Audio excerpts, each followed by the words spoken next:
headphones going. Do I have... Oh, yeah, I still... still have this fuck-ass... Oh, my God.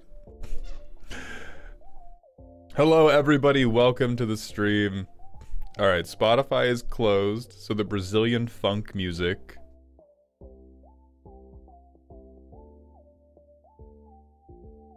is good now. Is the YouTube stream? The YouTube stream is allegedly on.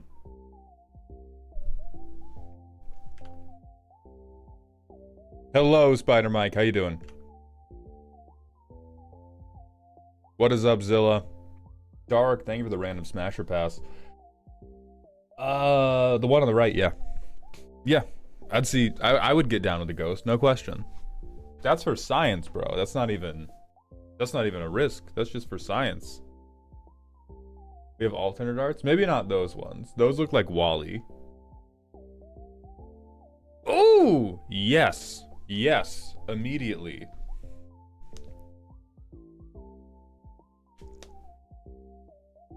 Dang it, I was about to come on to watch the Mauled review, but apparently there will be more at 11. Have to wait till there. Till then. Oh, you're working on your comp deck? I'm very excited. I should get... So, let me hit the manual ad break for our Twitch users. Make sure you guys know you're not welcome. I got confirmation from my sponsor contact that they are getting the final yes from the marketing director for the $500 prize support package for the March 14th tournament tomorrow. I know you play Rift. Do you mostly play FFA? Have you had any chance to play at Nexus Nights? I have played more 1v1 than I have played free-for-all now, because I have been Z's sparring partner. Z went to their first Nexus Night yesterday, won a lot of games. They said they had a great time. There was one person who got rules wrong, but for the most part, everybody was like nice and welcoming and all there to enjoy the new card game. So I'm probably not going to be playing at many Nexus Nights, if any, because 1v1 card games just aren't really my speed. Gecko Gamer, thank you for the tier 1 sub for the 10th month in a row. Welcome back to the dog home. Old head, I'm doing pretty good. Doing pretty good internally. I have a sweet frozen espresso drink, because it's a coffee day, so that's good. What do we usually do during these streams? Lice Colony, I normally... talk about whatever for about 15 minutes, and then people have sent in decks for me to roast. So there's going to be 5 decks today that we are roasting. I am going to give away a free roast as well. Entario, yes, deck roasts and reviews will go on sale today. Jarther, thank you for the 100-bit cheer. Afternoon Boss, does Path to Exile count as ramp? You'll find out. You'll find out, dog.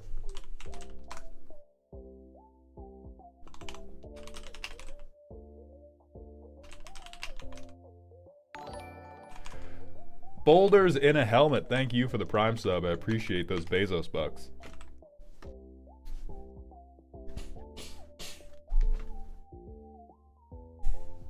I'd buy a deck roast if I wasn't a poor college student, and that's why you're here, to win a free one. And that's why we have the reviews for $20, and we are now, I think, 10 more days of the YouTube channel holding performance, and we will drop to $15. And that's why we have the free to enter competitions where you can win money. Anyway, Contained Animosity, thank you for the 2 months at tier 1. Welcome back to the dog home, my friend. I appreciate that generosity. How fast do they usually sell out? Kind of a mixed bag.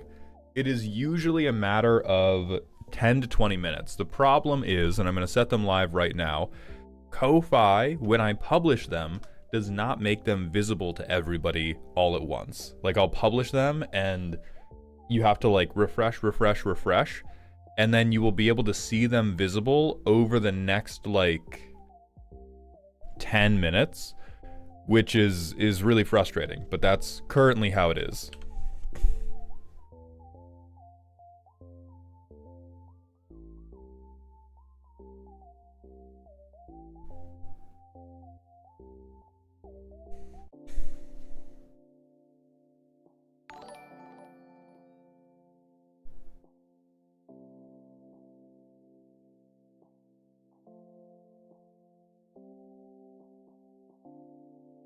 Do you prefer decks that people think are done or decks that are looking for suggestions? I don't have a preference. I just prefer that you're honest with me about what it is for you. The best thing, the most helpful thing I can know is, do I need to be thinking about helping you or just about reacting to what you have done? If you're in a place where you're like, this is done, I just want to hear a reaction to what I have done, that's great. The only deck roasts that I feel go bad are the ones where people want help and I give them reaction, or people want reaction and I give them help. When we miscommunicate on that, that is when the deck roast like goes bad. That is when customer satisfaction is low. That is when entertainment value is low. That is when my fulfillment doing it is low. But if we're aligned on like, I have this dumb idea, I think it needs help, okay, I'm gonna make fun of how dumb it is and I'm gonna help you. Or you go, this is a dumb idea, I've done it perfectly, look upon me and despair, and I just look upon you and despair, bro. Both those go great too.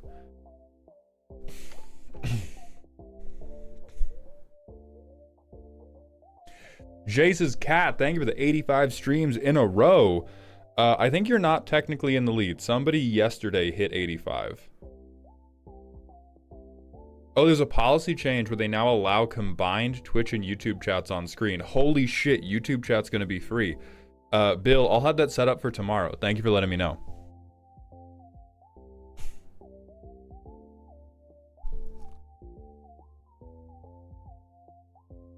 So, Ancient Relic. Is this the free roast stream? Yes and no. Now, every stream is the free roast stream. We give away one free one every day now. The monthly free roast stream is getting replaced by the competition. Sorry, cramped. Not every single stream, every deck roast stream.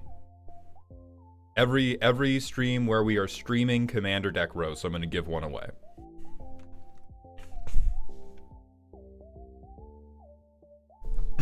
Yeah, so most popular streams. Hyperion, thank you for the Twitch follow. Welcome to the doghouse. Hello, Mr. Hound. I have a question regarding your Stompy deck challenge. Would zombies buffed to hell by Temet count as Stompy if I follow all the other prerequisites? I'm going to tell you this now, and I'm going to be making a written announcement later today. Stompy, as I am defining it for the competition, is combat damage across one or more creatures. Each individual creature has to be big. What is big? I'm not telling you. That's it. You must spread combat damage across one or more big creatures. As long as you achieve that, that is Stompy. And a lot of people are going to go like, oh, does that mean I can buff tokens? Maybe. Depends on if you get them big enough. Does that mean I can do Voltron? Yeah. I'm going to dog you for not being very resilient, but yeah. So it's more than just, I play a 10-10. What if my Stompy is Gruul Vehicles? Vehicles can stomp people.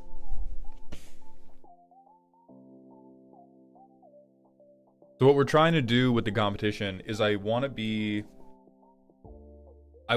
broad enough that people can take multiple angles on it, and then I want to have the restriction of you can't ramp to breed creativity. I want to see, because what a couple negative comments on the YouTube video that was the update about this said was, oh, you're just going to get a bunch of like unplayable dog shit. That doesn't sound interesting. And I don't think that's true. Maybe we do. But for me, the bar is, I am hoping the best rampless Stompy decks will actually be playable in like bracket 3. And it will be interesting for the world to see, oh man, maybe ramp wasn't as important as I thought. Maybe I undervalued whatever this angle was. Necromantic Comedy, thank you for gifting 10 tier 1 subs. Holy shit, my friend, that is so generous. Thank you. That is incredibly kind.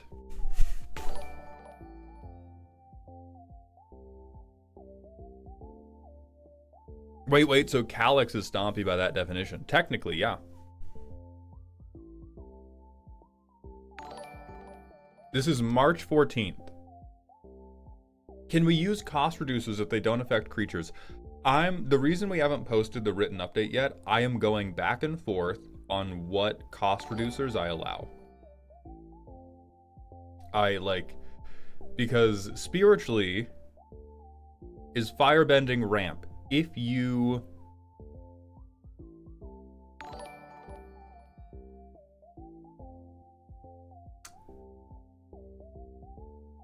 That's another hard one. Because, like, yeah, you're making mana you can use. It's not as permanent. It's not permanent mana, but, like...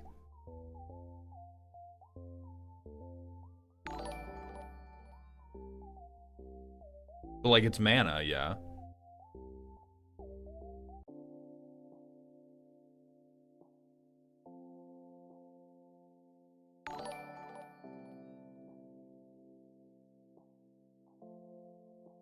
Lands to hand are not ramp. Lands to hand are not ramp. It's ramp if you try to play more than one land a turn. If you try to play lands that will tap for more than one unconditionally, or unconditionally is not the right word, but if you try to play lands like Ancient Tomb, Gaia's Cradle, Cabal Coffers, those are ramp.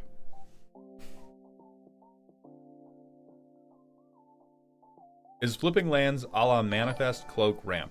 Autumn Breeze, if at any point you have more lands on board than turns you have taken, expect to be DQ'd.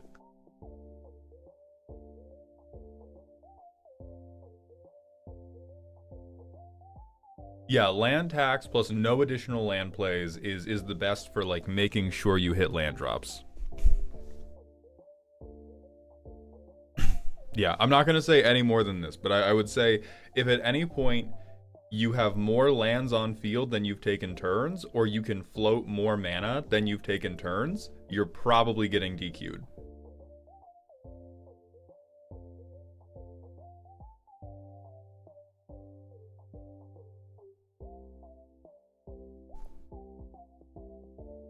Malt killed my pet card dowsing device.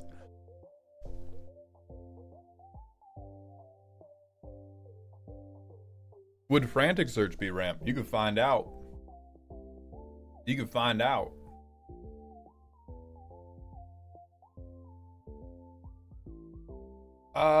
Fuck around, find out, Troper. Oh yeah, Alec, man, we are getting review slots this week. That's my bad. Let me open those up. Commander deck review not streamed.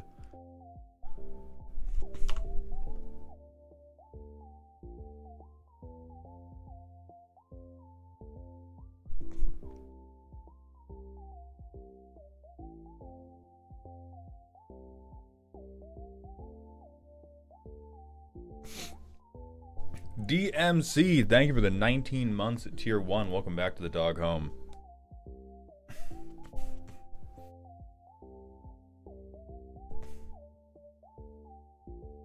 What are we qualifying as Stompy Boss? I already said, but it is combat damage spread across one or more big creatures.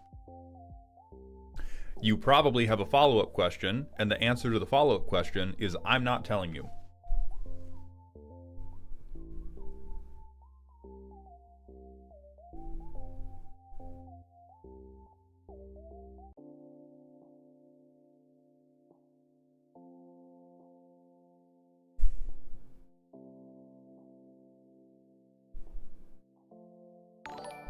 Randomly Lost Gamer, thank you very much for the tier 1 sub for 6 months in advance. Welcome back to the dog home. Welcome to the dog home for half a year. I appreciate that generosity.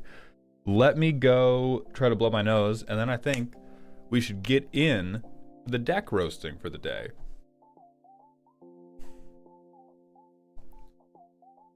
So the order for today, for people in chat to know: Necromantic Comedy, Contained Animosity, Frozen Antifreeze, Jack the Bard, and then frozen antifreeze again?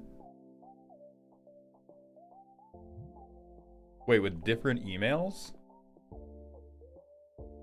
Hold on.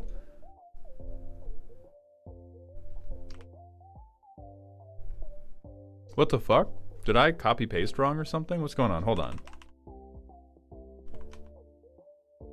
Ah, fancy ketchup. I did copy paste wrong at some point. So it's necromantic comedy, contained animosity, fancy ketchup, Jack the Bard, frozen antifreeze. Yeah. I had, at some point while I was moving stuff to a different sheet in my Google Sheet to prepare for today, I just overwrote your name, ketchup.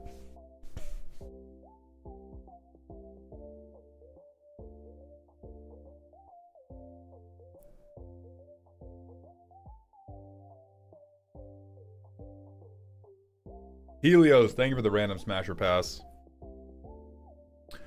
Pass. A little too green for me, you know.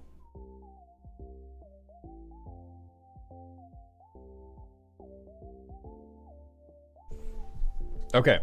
Bathroom time, then necromantic comedy time.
You're telling me I walk back into my room from the bathroom, and as soon as I sit down, he gets up to go to the bathroom? Rigged!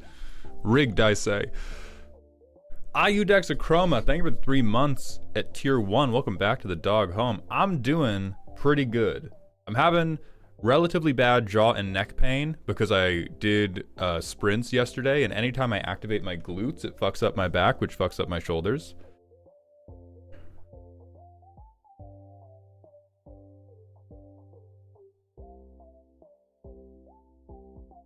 What are people bidding on? Oh, for the chair? This is a Herman Miller, you fucks. This is like $1,000 chair.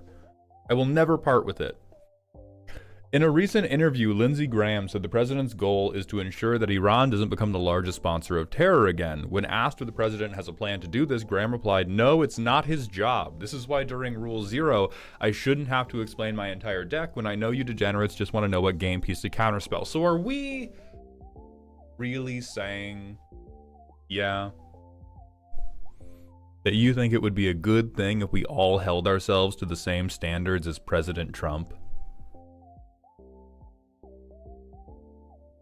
I'm okay if you want to do that, but you're gonna have to send me photographic proof of you shitting yourself at your next commander night.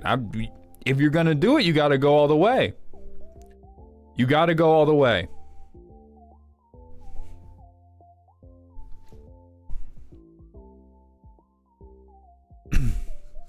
Does no ramp for Stompy deck review include mana for abilities since you aren't using it to cast additional spells? I think a lot of that stuff like firebending is gonna fall under I'm not telling you. If you think it is so cool that I would allow it. Like most of this contest is, think of it like Dungeons and Dragons. I am the DM. You are trying to sell me on a rule of cool interaction. I have given you the rules, and anything that you think skirts the rules is you being like, okay, but it's pretty fucking dope, huh? Anything that's clearly against the rules, you're just DQ'd. Anything that's kind of against the rules, or think of it like the Chunin exam in Naruto. Cheating is okay, but there's a standard to cheating. You have to cheat good enough that I'm like, all right. Yeah, season 1 Yu-Gi-Oh! I attack the moon, and Yami Yugi thinks it's cool enough that he goes, yeah.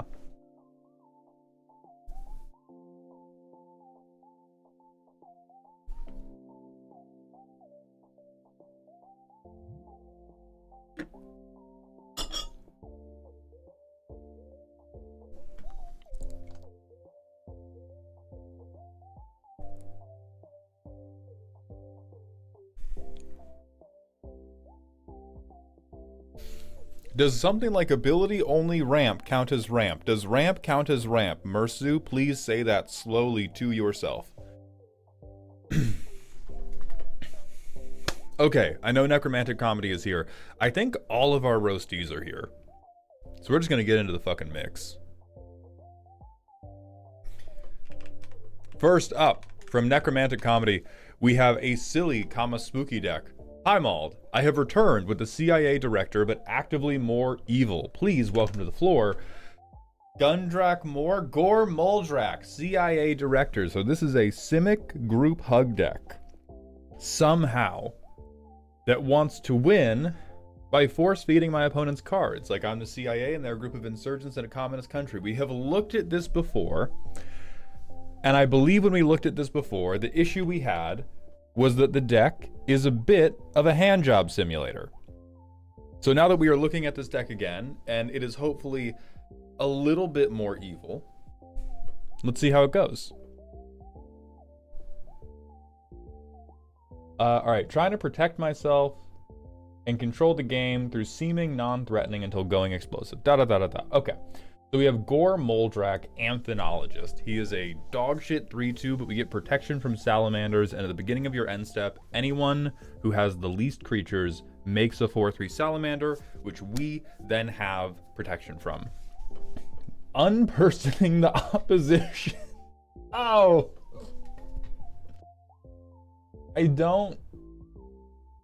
This looks like the TMNT pizza to me. This makes me uncomfortable.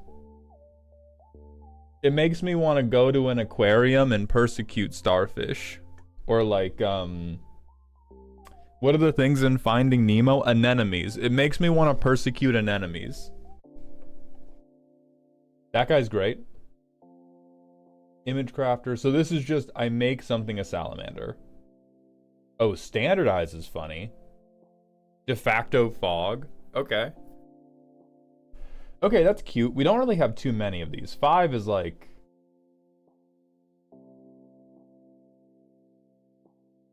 Alright, bribing officials.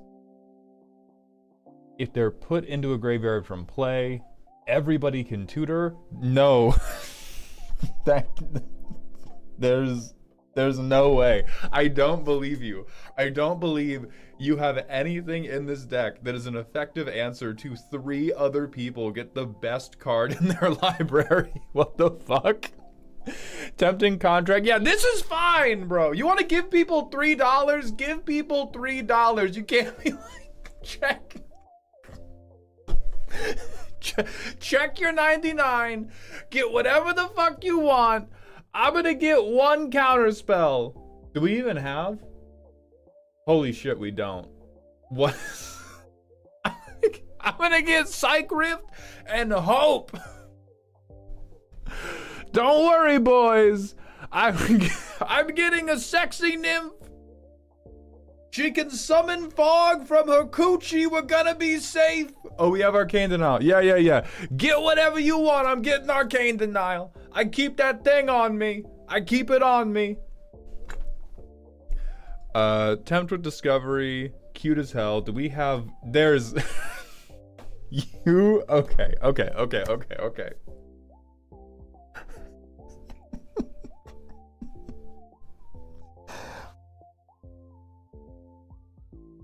I mean, that is CIA coded. What are we getting lands for? Oil generation. Yeah, okay. I get it. I need Noble Benefactor.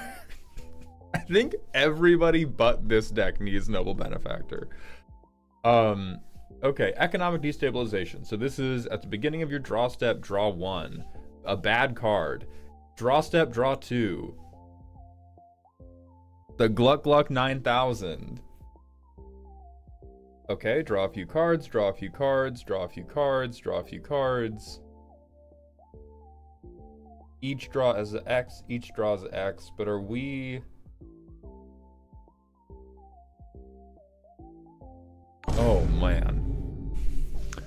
Oh man.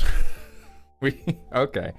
So the dream, as I understand it, is Nyxbloom Ancient, Gaia's Cradle, prosperity for like 1 million. Is that it? Is that the Minecraft creative? Is that the mod we have downloaded for our Minecraft server? We have all of this to draw me into Nyxbloom Ancient. And then I spend like Nyxbloom Ancient. Oh, Krufix too. Oh yeah.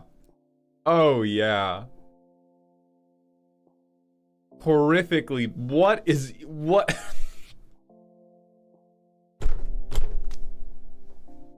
I'm gonna shout. I'm gonna fucking shout. I am incredulous. Fucking victory chimes. I don't think we have a goddamn thing to spend it on.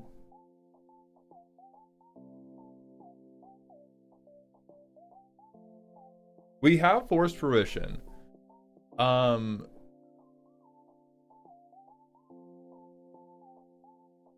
What is this deck even trying to do? As best I can tell, it is trying to kill people through sex-induced dehydration.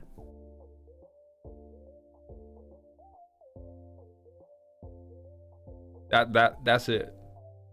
That's it. What's Well of Ideas do? Okay, draw an additional card every turn. We have one lone counterspell holding the fucking line just to force 2 draws. Government bailouts, no maximum hand size, gain life. We can win for a deck out. We can shuffle our shit in if we don't have our things to win via a deck out. Project MK Ultra. So this is just swap stuff around. Okay, that's cute.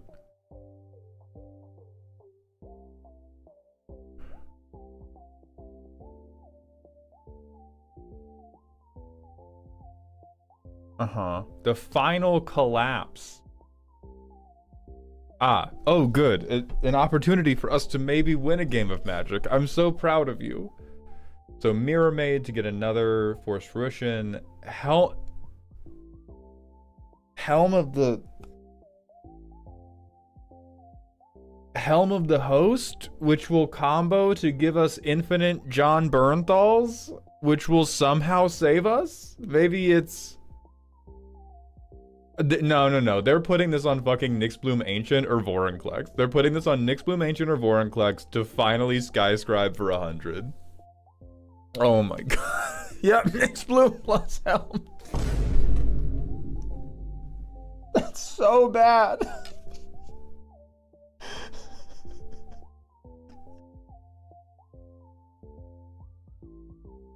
So this is like... This is the CIA, but this is the men who stare at goats CIA.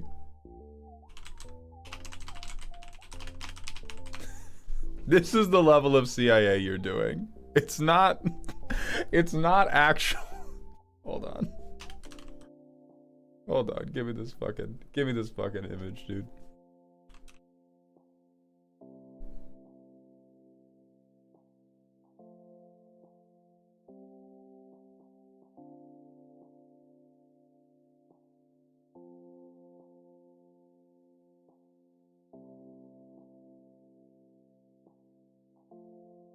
Like, here's you. Actually, no, let me get rid of that.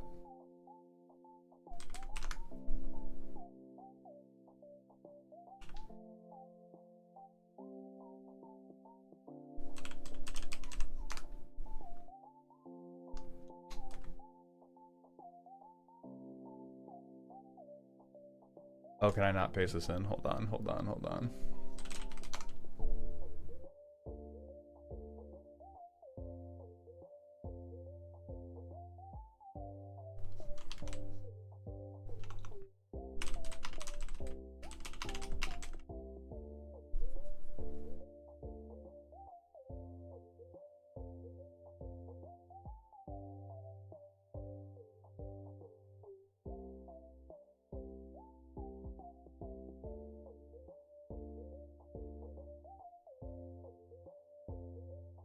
This is the whole fucking deck.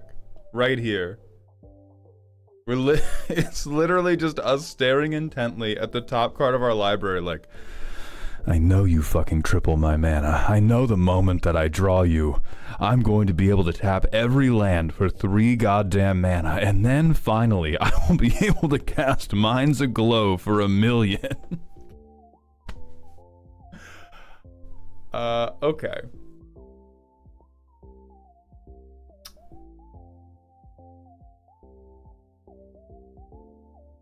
I have my doubts. I do have my doubts. I have Tectonic Split and Mana Reflections too. I'm so sorry. Hold on. I'm not putting respect on your name.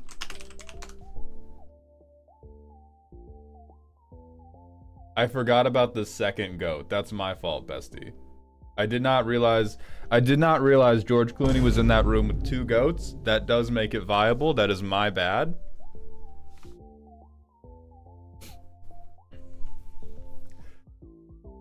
Okay.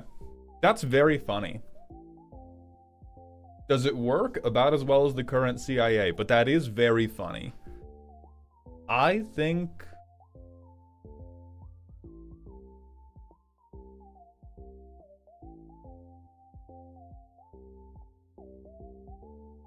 what I would recommend is almost certainly tutors. I love the idea. We are still a jack-off simulator for most of the game.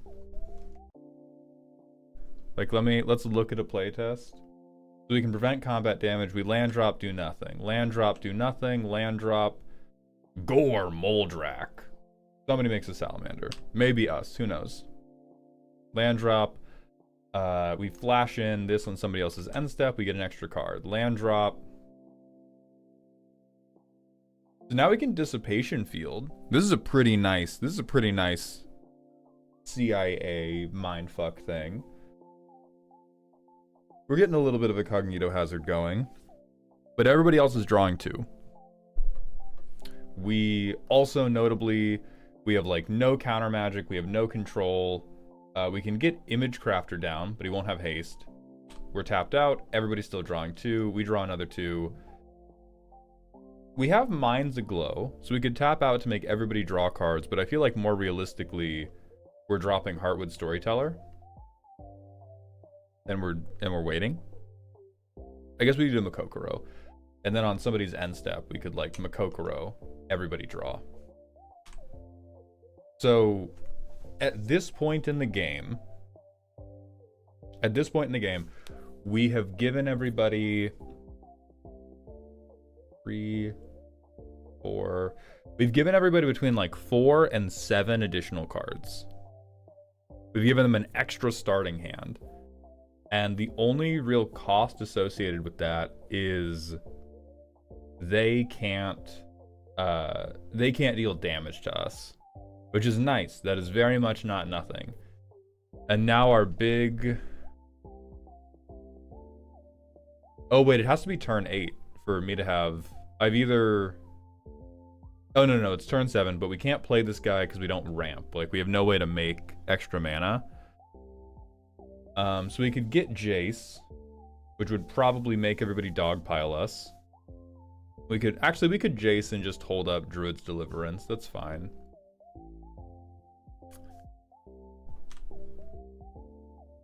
Hookah's Mischief, so we can swap stuff we control with our opponent's less expensive stuff.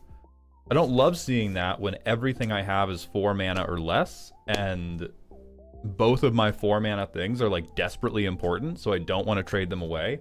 So I'm trading away a 3 mana thing for a 3 mana thing on turn 7? That's a Trump FBI level trade. That is a Kash Patel trade operation.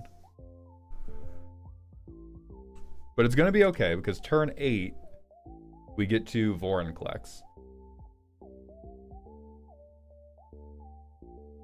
So let's see if we can make this happen. So turn 8 we have to tap out.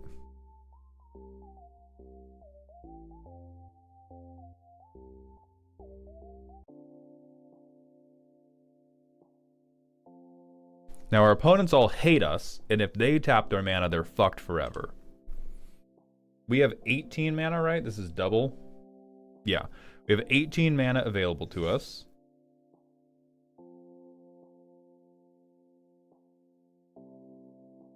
I'm going to tap 3 lands to get Well of Ideas.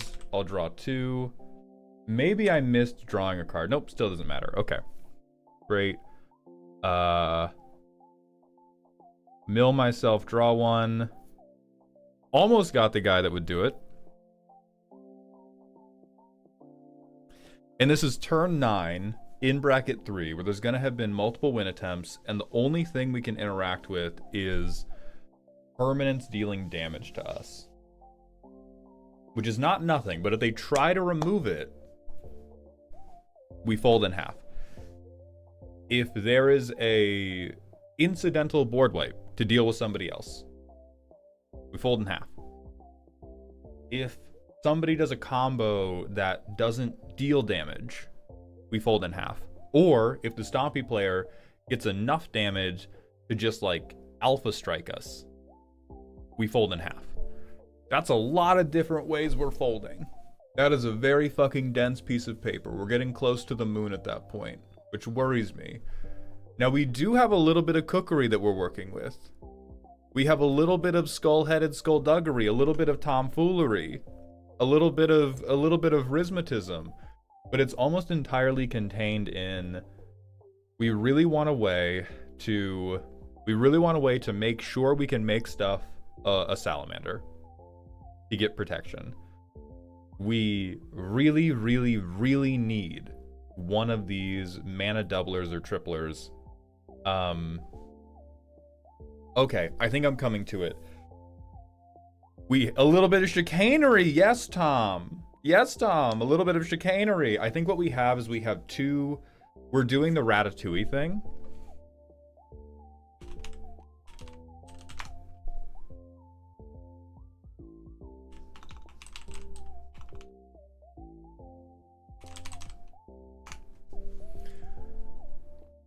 Like, we're doing this. The only problem is both of these people are idiots. Because this deck is you copying the Forced Fruition over and over, and Ratatouille is trying to do Nyxbloom Ancient Minds Aglow. Which seem like the same game plan, because they seem like, oh, I'm gonna force people to deck out because they have to draw. But I think the things that support each plan are a little bit different. I think the things that support getting an enchantment into play and copying it over and over and floating like 80 mana are different things. And I think you would have a more realistic time if we picked one. I think this deck right now is very funny. I think most of the time you are a machine that turns Commander games into you getting second place. Just because our going to ground is so few and far between. All we can really interact with is combat damage, and we can't interact with combat damage even that reliably. Our only hard answer in the entire deck is one copy of Psych Rift that we're holding on to like a fucking life raft. Now, if you do want to keep splitting the middle, like splitting the difference, 100% you should get some tutors. Like, I think we can at least begin making this happen if you can do, like, you still have a free game changer slot. We're only using 2 out of 3. So, gifts ungiven. Because the thing is, we don't have any one card that pulls this all together. It is like, you need to think of this as Ocean's 11, but every character is from Ed, Edd, and Eddy. You've got to divest yourself of the belief that you are you're not the CIA, you're the FBI. You must divest yourself of the belief that we are this like well put together, thought out game plan. You are just some fucking idiots in a bunker with crypto and meth. And you're trying to make it work. And so the way we make that work is you need more cards that can get piles of all the shit you need. And the pile of shit that we need is, we want to get to like a Vorinclex or a Vorinclex, a Cruffix, a Nyxbloom Ancient, even an Edric could do it. So there's gifts ungiven, there's stuff that's not going to count against the game changer thing, which is threats undetected. Like, this one is fucking perfect. This, on like turn 3, you can just go, and you can even do things that will force it if you're willing to use clones. Because you can make a deterministic pile of not win the game, right? Because based on how you've built this deck, I presume we think that would be lame. But you can make a deterministic pile of, I get like body double, there's some other thing that can copy something in the graveyard, and then I get Vorinclex and Nyxbloom Ancient, and then I'm like, guaranteed I have those. Guaranteed I have access to those now. And I think as soon as we begin, and then like your fourth thing can be Amoeboid Changeling or Amphin Mutineer, and even the Intuition pile can just grab shit like, where's that enchantment that does it?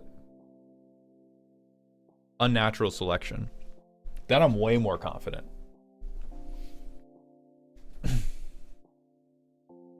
So I think what we have right now is we have way too much faith that Big Papa Fat Ass is going to draw us the exact card we need. And you could have that faith if you only needed one card to make this all work. But because we need these groups of 3 to 4 cards that are going to make everything work, I think you should pivot a little bit more into deck access, whether that is like big freaky impulses, whether that is tutor pile cards. I think that would pull this all together way quicker than you think. Like, the ability to just go, where are the 3 fucking cards I need? Let me get them right now. Job done.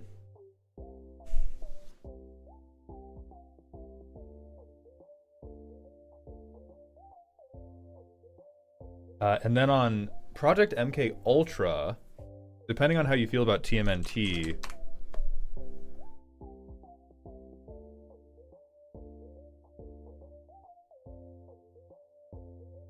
this is a tremendous Salamander swapper. Like, holy hell. ETB or deals damage. You probably have a path to making her... Oh, wait, is it you or is it... What is the wording on Core Muldrak? You and permanents you control. Yeah. You make somebody else's thing a salamander for the turn, and then you swap like one of your 4/3 salamanders and their good things. This is also a way where now we can deal with fucking utility creatures. Like, if somebody, for the people who aren't just doing combat damage, now we can steal their bullshit and we can swap it for salamanders. You don't even have to take it yourself. You can give the combo enabler to the Stompy player. And then you've dismantled their combo. That's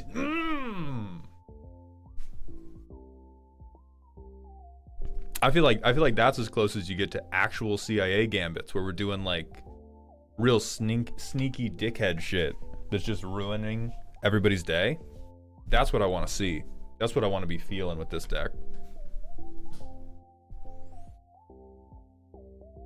And then I think we're about as close as we can get to cooking with the dream that you have. The dream that you have is very Ratatouille if Remy was just a normal rat who did not know how to cook. But I wanna support it. And then if you do this and you're still finding this a little bit lacking, the big lever to pull is to pick one out of the two paths of I would like to copy Forced Fruition as many times as possible, and I would like to float 1,000,000 mana and Minds Aglow people. Those are two different paths. They are close enough together in the woods that you can kind of like look over your shoulder and see them in the distance getting mauled by a dinosaur. They are not close enough to 100% support each other. You can still, again, hold it together with duct tape and tutor piles. But if you do it and you're like, I'd like it to be a little bit better than it is, that is the next step. And then I had, oh yeah, where is this?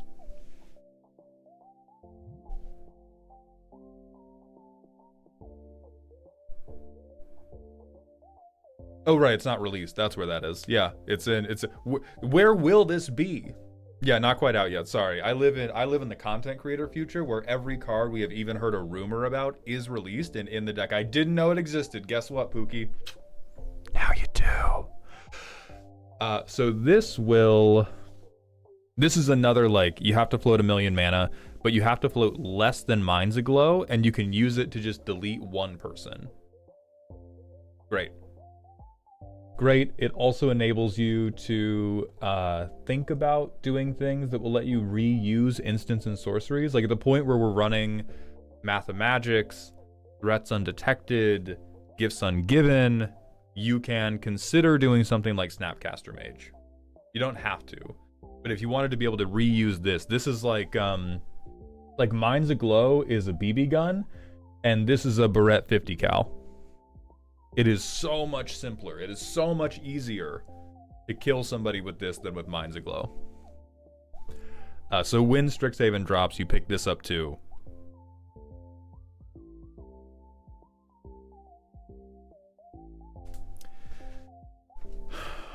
And I think at that point, the CIA handjob factory is kind of going.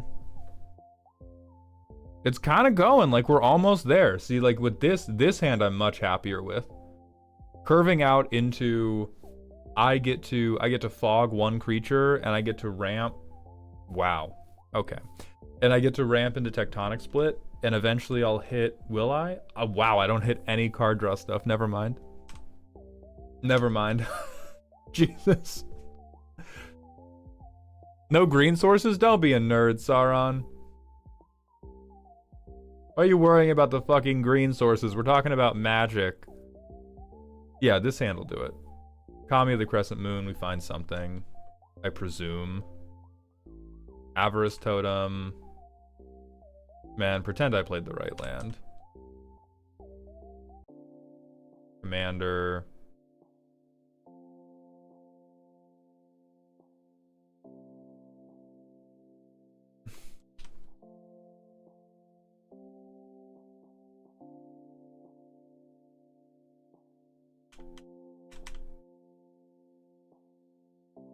Yeah, right now we're just a little like, we're hitting more and more stuff that just lets everybody draw, but we haven't hit any of the things that set up us actually judo flipping people. And so I would even argue one or two of your group draw pieces should become these tutor piles. 100%. Because we're getting, the playtesting is very regularly getting to the point where by turn 7, you have given away 7 free cards, and we haven't hit a single one of the things that's going to hold our game plan together. So insert the things that will hold your game plan together better, insert the flex tape, and then turn like one or two of these everybody draws. Turn one or two of the blowjob machines into a tutor pile card. The new Oko from Lorwyn would fit.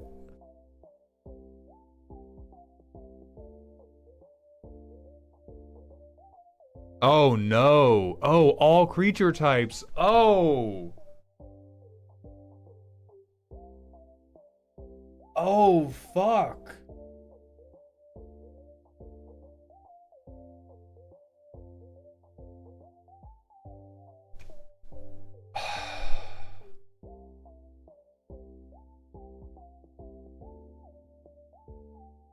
That's...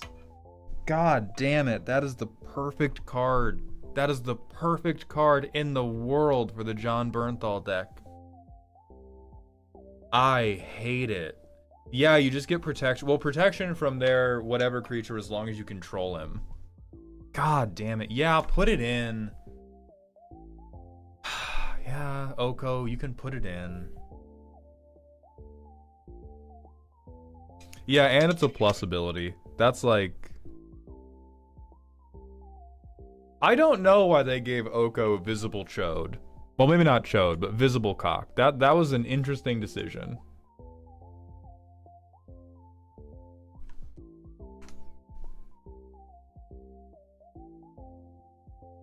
I don't know why they did that. It's an interesting little decision they made.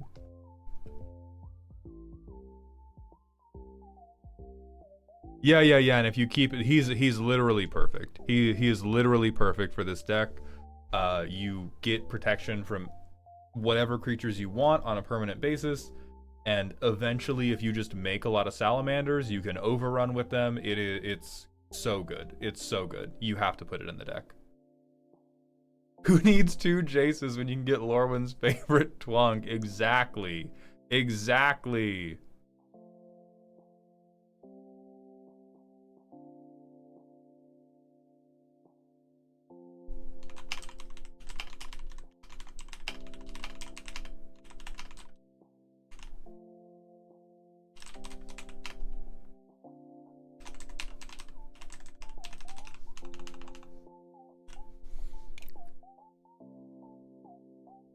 God, your name's so long and so difficult to put in a box. Okay.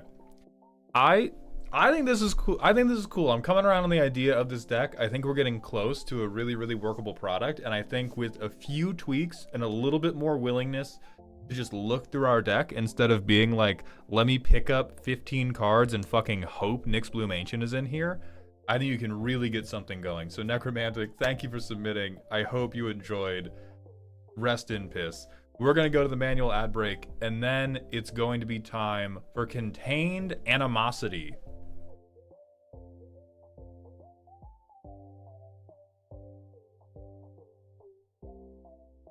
Oh, B, I'm so sorry. I missed Random Fitness Wisdom. Mauled, blessed alive with fitness knowledge of mysterious origin. Okay. There's a lot of things I could talk about. Do I want to talk about breathing? Do I want to talk about stretching?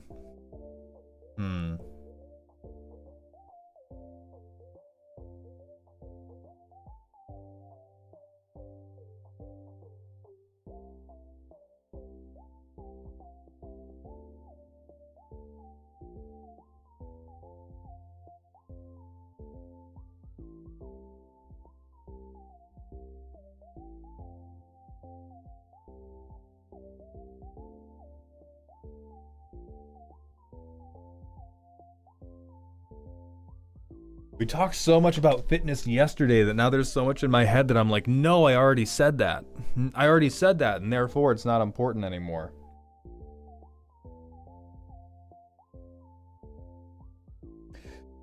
Oh, okay. Random Fitness Wisdom. If you are a person who wants to be a person better and not like a bodybuilder, train rotation. Train being able to rotate your hips, being able to like step out to the side. Train being able to rotate your spine, to curl your spine, to move your neck. Because these are all the movements that we lose first as we get old, and these are all the things that fuck our quality of life.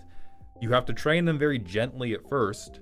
Like, you don't just want to pick up a big heavy weight and start swinging it in a fucking circle, but train the ability to rotate your body. You will see an incredible improvement in your quality of life very, very quickly. Much more quickly than if all you do is like train to squat.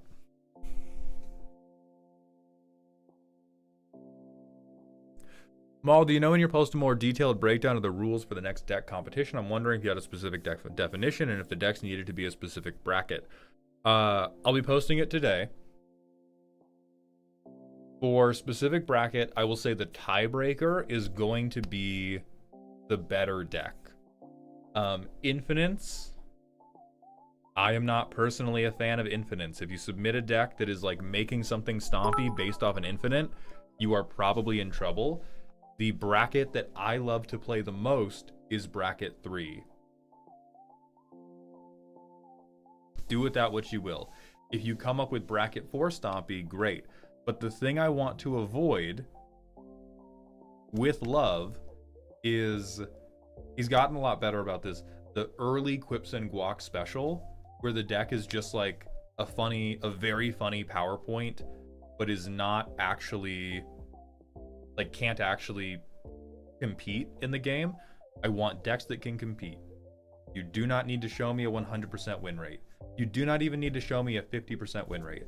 But if you show me a deck that could not hang at a bracket 3 table, I would be a little bit worried. The bit has to be exceptionally funny.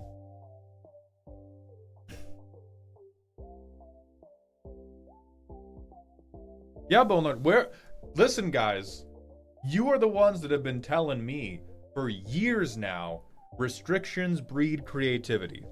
I have given you the restriction, and I am giving you $750 fucking dollars. Show me the creativity.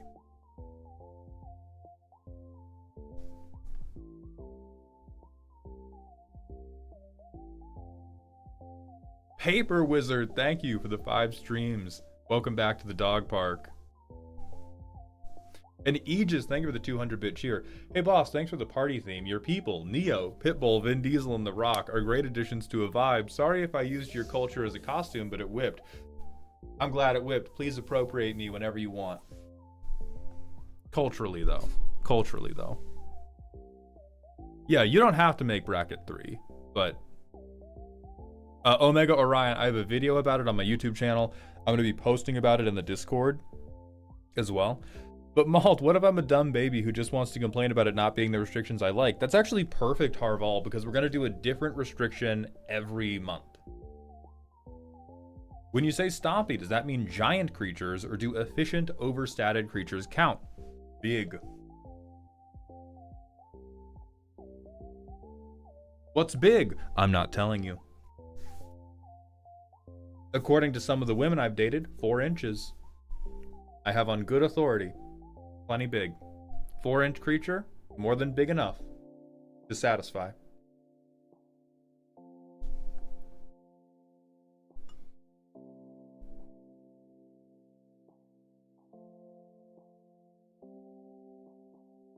Skinny, yes, my bad, let me go back.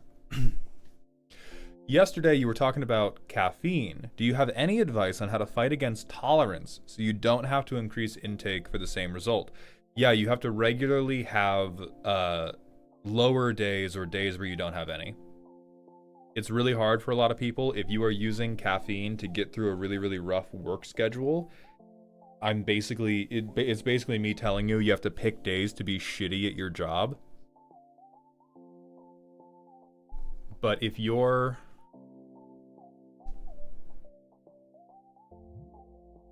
here is graph of caffeine intake over time. So caffeine, time, and this will be on a scale of days.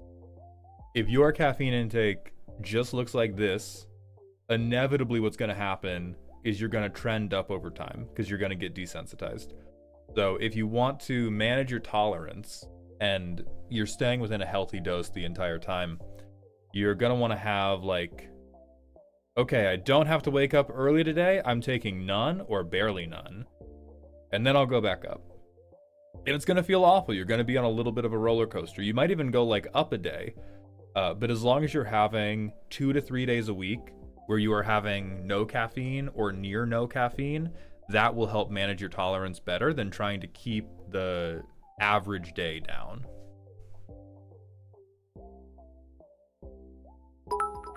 MLP, I agree, but some people are not in a position to quit it altogether. Like for me, quitting caffeine altogether was a privilege because I don't have to go into work. I could just be like, I'm going to set the next week on fire to detox.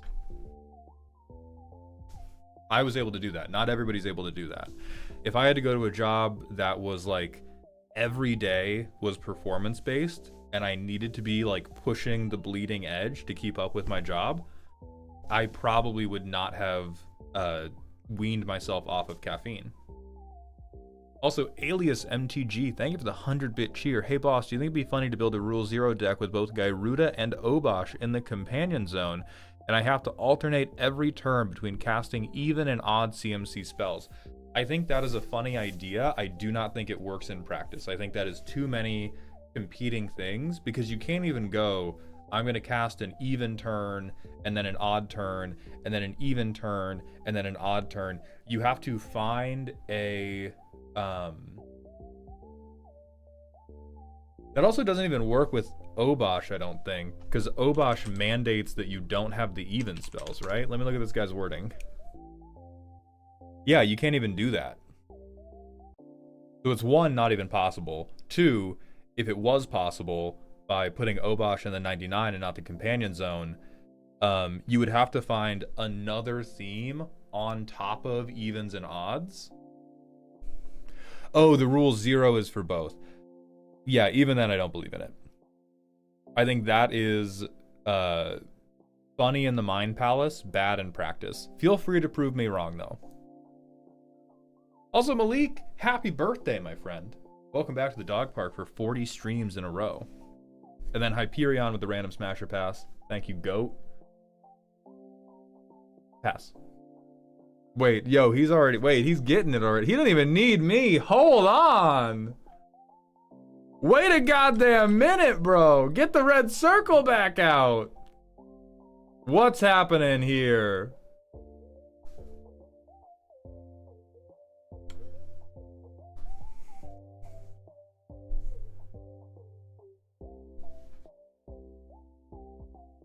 That's crazy. He's preventing 1 damage. Our rituals in red mana dorks ramping. 100%, yeah. Mauled, look at the Scryfall tags for this, please. Arm raised, looking up, mustache, wrath, 2 figures, sexually suggestive. I wish there was a Scryfall tag for dome.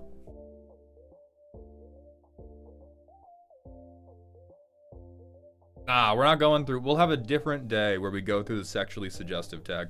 Oh, yeah, I love more easy video ideas. Show of hands or show of applause if you want this as a video. Type yes. I have a number in my head for how many we need for this to be reasonable based on how many people are in chat right now.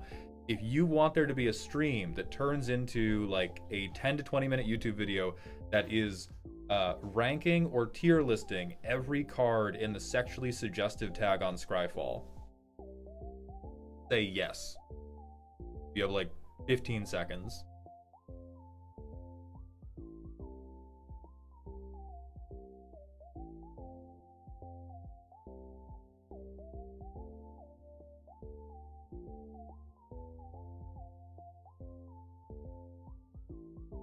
Why is Jaws on the list? You know why.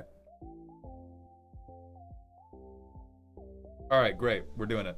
Thank you all very much.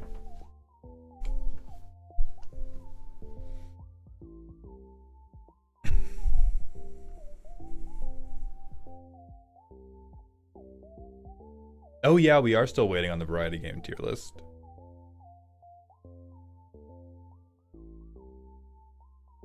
There are 44, by the way. Perfect. That's a good number. I think that's a pretty good number.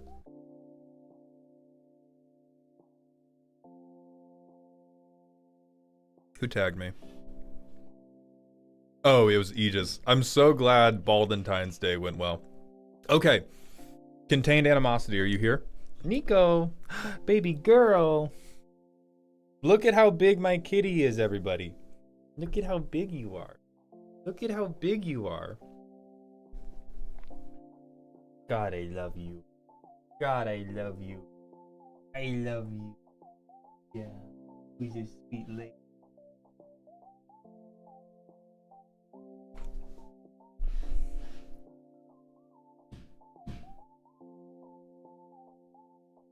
Wishful Thinker, thank you for the 5 streams in a row. Welcome back to the dog park.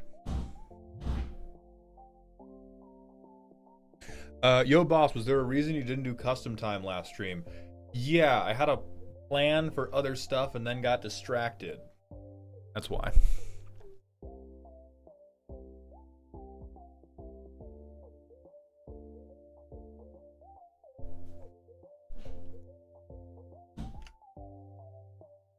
Okay, calling again for contained animosity. Are you here? Okay, you are here. Beautiful. Let's get into it. This is a spooky deck. You have nice things. I want your nice things. I also have nice things to take your nice things. Brother, making combat engaging is fun is one of my favorite things to do in Magic. Actual quotes from a real life mugger. Actual quotes from the meth addict who robbed me behind a 7-Eleven 5 years ago. However, I feel like maybe bracket 2 isn't the home for this deck. Really? Really? We think the kindergarten show and tell bracket isn't the right place to rob everybody? I think you might be onto something. I think you might be onto a little something. Yeah, I agree. It was Denny's. So I agree. Off rip, on the premise, you're gonna dog.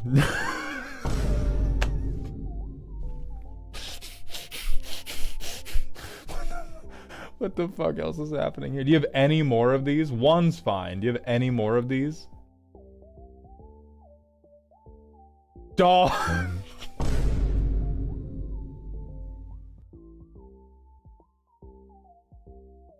Oh my god. Okay, we only have 2. We only have 2. That's not the worst thing ever. But yeah, you're gonna be in a very tough place where a lot of people flock to bracket 2 because that is the bracket where they're like, don't touch my shit.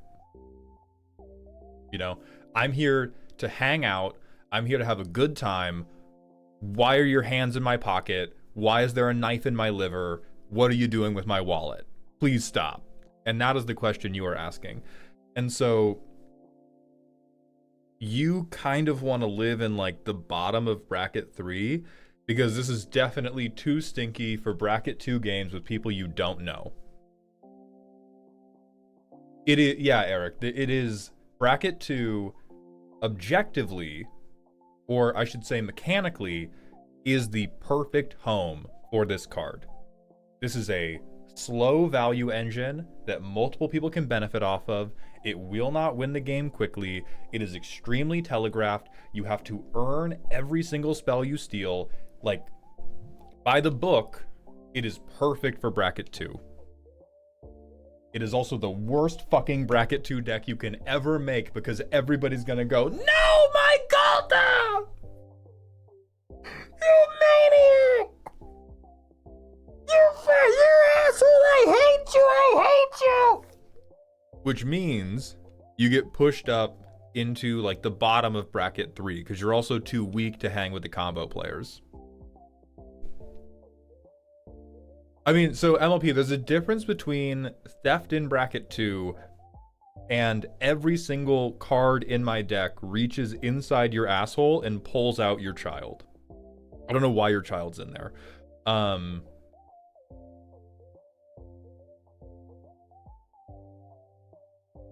Different metaphor.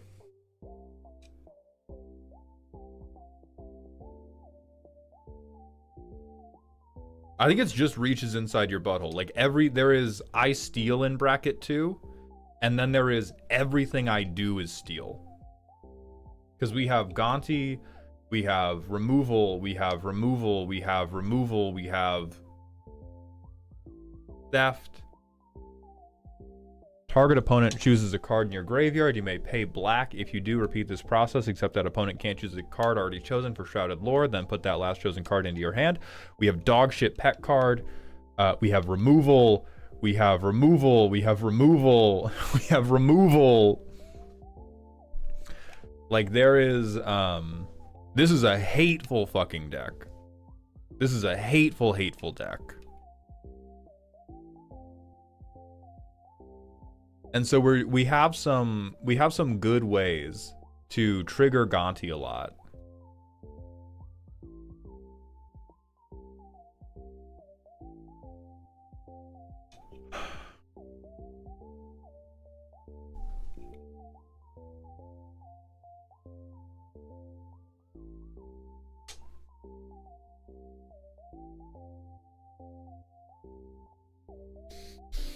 So let's think about this as a vibes problem, because it's not even straight plagiarism. This is like, this deck is the kid who's like, hey, I didn't do the homework, can I borrow yours? They go, oh no, I'm not comfortable with that.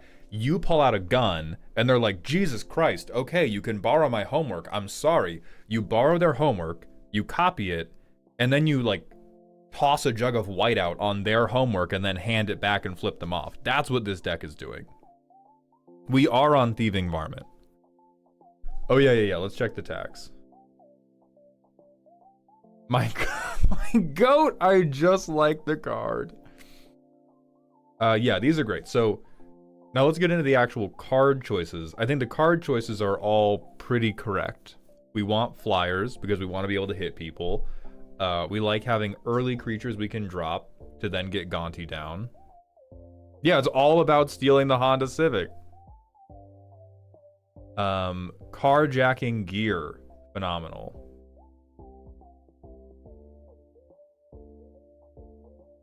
Wait, we have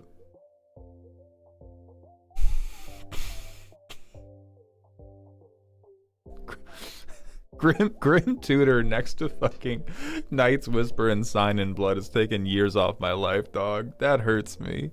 That fucking hurts me.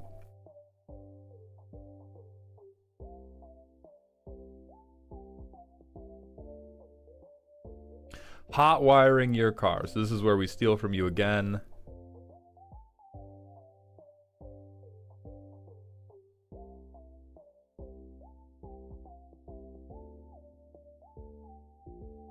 Oh yeah, this is evil. This is evil. So what you need, Contained Animosity, you need a trauma bond. There is not a single card in the world that will save this deck. There is not a bracket designation that will save this deck. What you need is 3 other people that you have been through like a terrible, horrible ordeal with. Preferably, if it left you all with lasting physical or mental scars, that would be best. You play this deck with them, and every card you cast, you're like, see, it's like the good old days. And you just gotta hope they roll with that. The 2 ways I think this could go, if you're debating bringing this, keeping it at bracket 2, bringing it up to bracket 3, if you want to keep it to bracket 2, we have to make it more of an active tempo deck, and the theft has to be the garnish. The theft cannot be the cornerstone of the deck, because all you're doing is you're just unvirgining their olive oil. They're never going to like it. Now, if you want to make combat matter, you can make a deck that is very like, I'm going to play 1-drops and 2-drops, and they're going to attack you, and I'm going to find a way to make that a threat. You can do that in bracket 2. Now, chat, who am I suggesting? Who am I thinking of? I know we know.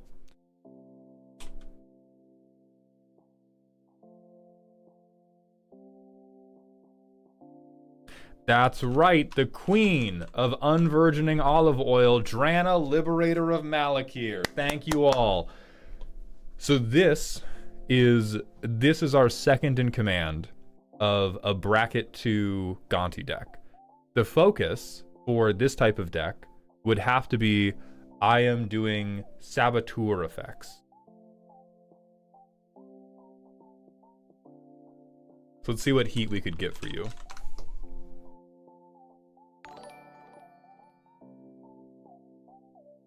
You could do Grim Hireling. Perpetual Noob, thank you for the follow. You could Rankle people. You could Bloodforged Battle Axe over and over and over. You could Unstoppable Slasher. You could Nashi. You could even Tiny Bones. But there's a lot of stuff in the category of I'm going to hit you and it is going to matter for reasons that are not just the combat damage, but you would have to expand it and focus on things that are not directly theft. And then you could have a few high impact theft cards that would make it like very funny. And you could go, and now I'm going to steal your car. And it's like it's the Salt Bay over the top. I got this salt from your kitchen, by the way. So those in my mind would be like Lord of the Void. You have Nashi already. That's great. Be like Lord of the Void, Ink Eyes, your commander itself. Even Brainstealer Dragon, who's very, very bad, but I do love him. Valgavoth. Like those could be your big theft finishers. If you want to go into brackets 3 and above and do a theft focused deck, you have to do more to deal with people that are not just playing good creatures.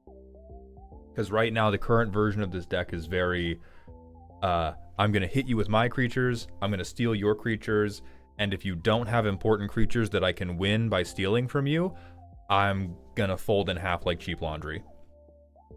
And right now, we're like right on the bubble. We're pretty control heavy. We're very, very focused on getting the theft going.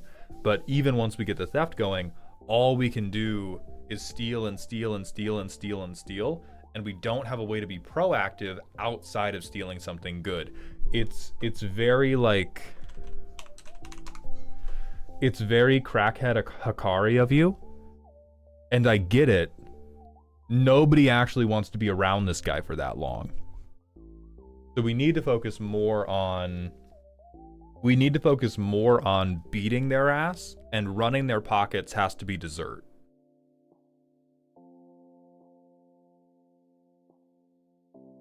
Let's see how it currently goes. I love this hand, yeah. Changeling Outcast, great. Nothing. Get in for 1, hell yeah.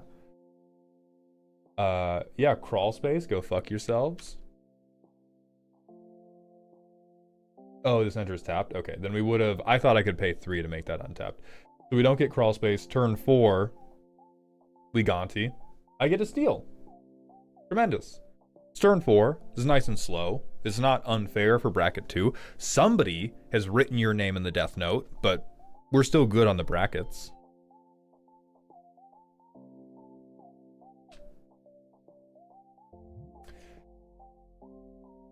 We can Court of Lochthwain, we can Chaos Wand. But yeah, this is kind of a perfect example to draw your attention to, like, there is not a card in our hand that is proactive in any way other than stealing. That's not only bad for vibe, that is bad mechanically for a theft deck. If your only option is I have to steal something from you, it feels compelling to you because to you, it feels like a roguelike. That's really fun. I have to cobble my run together from the stuff I find around the dungeon. Understand it makes your opponents feel like they are the random mooks in the dungeon room of the roguelike. And those guys don't fucking want to be there. So I think a lot of this gets fixed if we just transition a few of these into hot Dami Mommies. Like Hundy P. You get some hot Dami Mommies, you get a couple things like Slasher that will double dip on triggering your commander and being a reason that combat matters that is not theft. You could even Bloodforged Battle Axe. Like, if you put Bloodforged Battle Axe on Changeling Outcast... Oh! One drops, they matter, they're real! It's so hot, it's so hot, it's so beautiful, it's so good. There's other stuff we can do that I love for low to the ground decks like this, like Pip-Boy. You can do Umezawa's Jite. Like, oh, you can do so much stupid dog shit if you're just like, yeah, my deck wants to go 1-drop, something that makes the 1-drop matter, and I'm gonna pressure you the whole game. And Gaunty is gonna be my way to guarantee that I get card advantage and mana out of it. Adia would also be funny, and people do like it more for bracket 2 because it is very weak.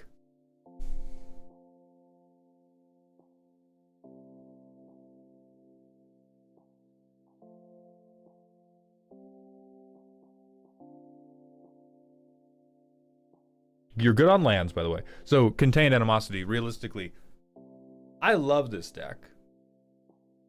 I think you're a rat bitch. But you're the Remy under my chef's hat, pulling my hair. Not everybody wants to live like that. Like, you are addicted to nibbling on people's toes. That's okay. We all have our vices. But I think in bracket 2, you're going to have a very, very hard time getting people to accept this. And if you want people to accept it at bracket 2, you have to transition your advantage state to something self-contained. Theft has to be the garnish, not the main dish. And then if you want theft to be the main dish, you probably need more responses for combo players, which would be things like Opposition Agent, Praetor's Grasp. I think some people have even made Rev CEDH.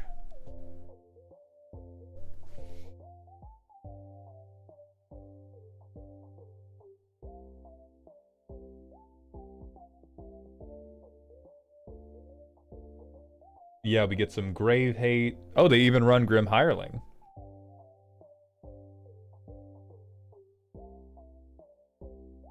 Oh, Orcish Bowmasters. That would be very, very good. Shoulder of the Apocalypse to stop people from drawing cards. Phyrexian Revoker. Like, you just need more specific hate pieces. And then we can kind of get it going in bracket 3. But if you want it to be bracket 2, I would look into the wide, wide world of what can I play at low mana values that are going to matter even if they don't steal.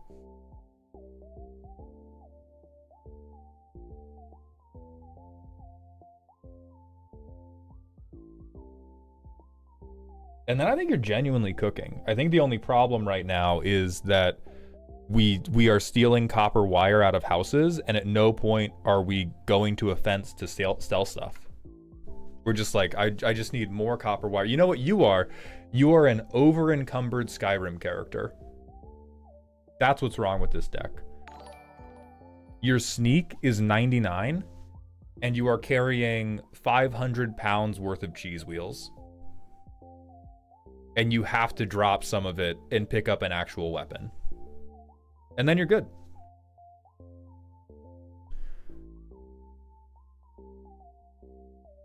So the tags I would want you to look at to fix this. I've shown you a couple cards, but the tags I want you to look at for how do I make this matter? The Saboteur tag. And then you're also going to want to look at gives PP counters and gains PP counters. So anything that can grow your board or grow itself and just be a threat that people have to deal with, those are your boys.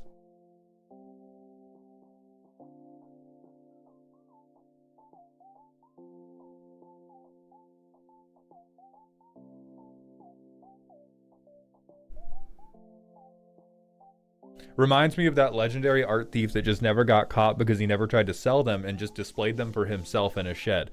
Yeah, and like if we were just doing this deck against 3 other decks in a playtester, great. But when we try to make other people play with us, they're gonna get a little mad.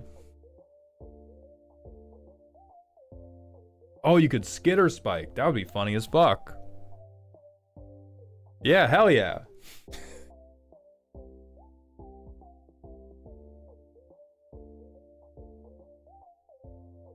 Yeah, you could do Slaughter Specialist too to make combat matter. Be like, here, I'll give you a blocker. Do you want to block? Could be pretty bad for you. Yet another mono black Damimami.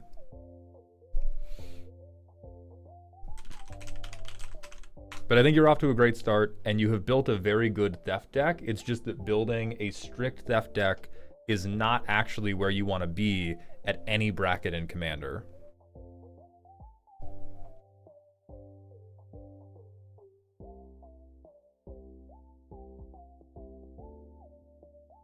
So I think right now, we're a little bit too deep in YouTube short behavior.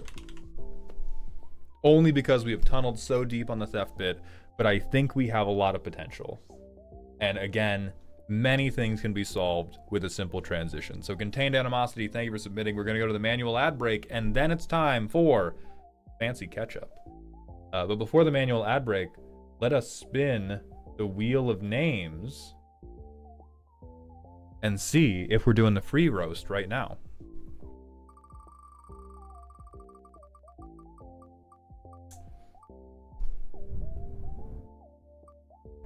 It's right now. We're doing the manual ad break, and then Fancy Ketchup is going to have to wait because we're going to run marbles on stream. And you're going to have the opportunity to get your deck roasted for free. We'll be right back, everybody.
Where can I submit my deck for the possible roast? Rubes, bro, we are going to do a raffle right now, and if you win, you will post it in chat. If you lose, keep it to your goddamn self.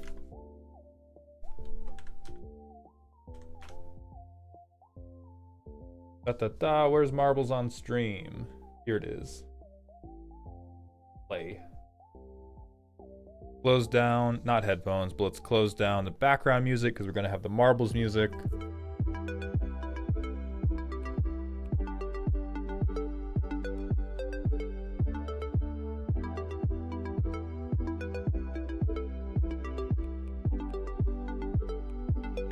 Okay, so the way this is gonna work, as you hear me say this sentence, if you are on Twitch chat,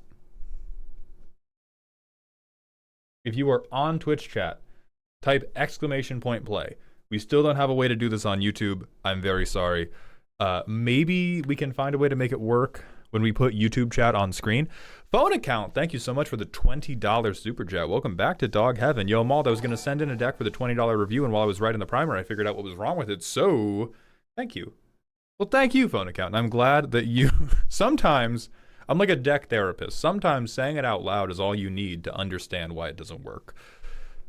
And Dark Tigray, thank you for the tier 1 sub for the 9th month. Welcome back to the dog home. I appreciate that generosity. Personal question from MLP. Do you have a favorite from the Gen 10 starters? The dog, of course. The little floof. All right, 2-minute countdown is about to happen. You have 2 minutes on Twitch chat to type !play. After 2 minutes, the marbles are going to roll down this long, long road. If you are the first to make it to the finish line, you get your deck roasted right now. Do we need to be subscribed? No. You don't have to be subscribed. You don't have to be following. You don't have to share with your 5 closest friends. When I do giveaways, you just get the thing. You just get the thing. There are no prerequisites to participate. You just get it. Mad King Lou Teslabo, thank you for the Twitch follows. Welcome to the doghouse. Yeah, you can just post the link in chat if you win. Do type play multiple times. You can't enter multiple times, so type play multiple times to be safe, to make sure that the computer like gets your entry. We have 123 people gunning for it now. If you win and you don't have a deck, you can also like demand that I do a different bit. Somebody won this and was like, play League of Legends. So really what's happening is you get about 20 or 30 minutes. You can make me do whatever, safe for work, obviously.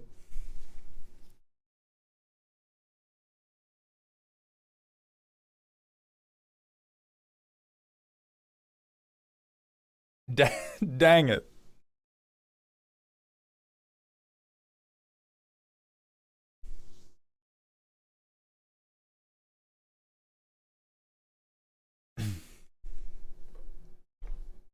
Oh my gosh, baby kitten.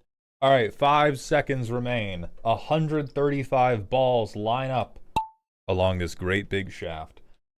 Let's see who wins. Now, most of you are going to die immediately. Most of you are just going to get hit by a mortar shot in about 5 seconds, and you're done. It is OK Crypto out in the lead. We did... Oh! Okay, Crypto stays on. We didn't really have anybody get killed, which is insane. Normally... Oh, that's so based. That's so fucking awesome. I love that book series. Okay, but you're way in the back now. It's Volshock Sorcerer. I'm in 4th. I'm in 4th right now.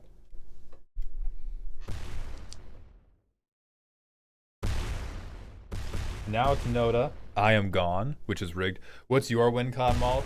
I probably spend 20 minutes talking about Instagram content strategy. Devin Valden is now in the lead, followed by Noda, followed by Frozen Antifreeze. Yeah, or rowing stories about stinky men.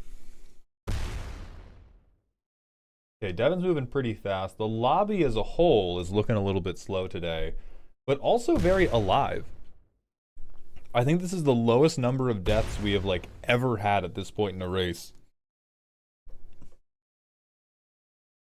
Rubes is up into 2nd. Craxiness, I was port while I was in college. Holy shit, Devin's just gonna walk it in. Devin's just walking it in. It's Devin Valden! Uncontested, unbothered, in his lane.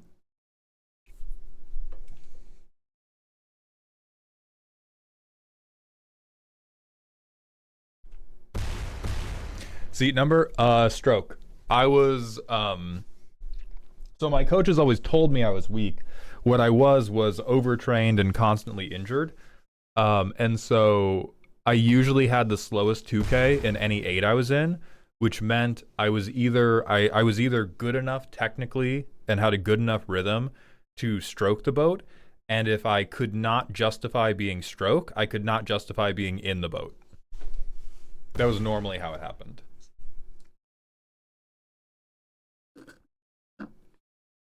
Devin, wherever you would like.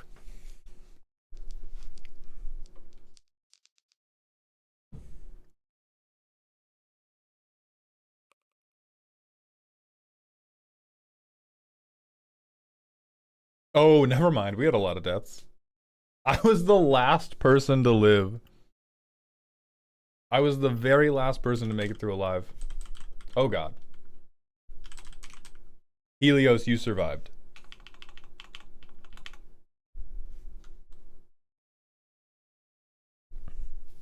I am not mature enough to not chuckle at Stroke the Boat. Come on, dude. I stroked the hell out of those men. Okay, there were 7 dudes behind me, and they trusted me to stroke them well and good. And I did a very good job.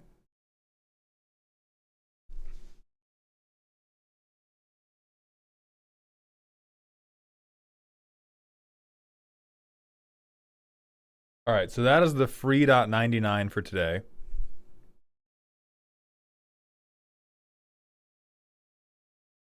He posted the link. Great. Devin Valden. Aragorn's naturals get a little lift and tuck.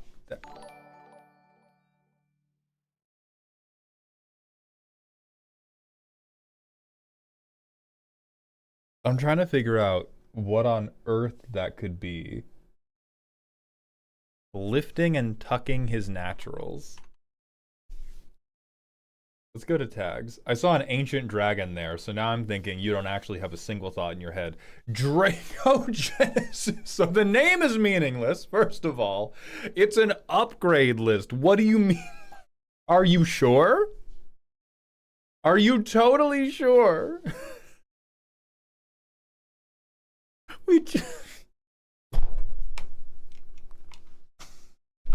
We bought Lord of the Rings card. We bought Lord of the Rings cards. We looked Aragorn dead in the fucking eyes, and we were like, yeah, fuck it, put some dragons in here, dude. I'm tired of this, man. I'm tired of this guy. With 28 creatures, 26 are dragons. Beautiful. Sideboard, 6 more dragons. Yeah, this is a Mirim deck, but we have white for some reason. Let me find the reason. There's gonna be one card that...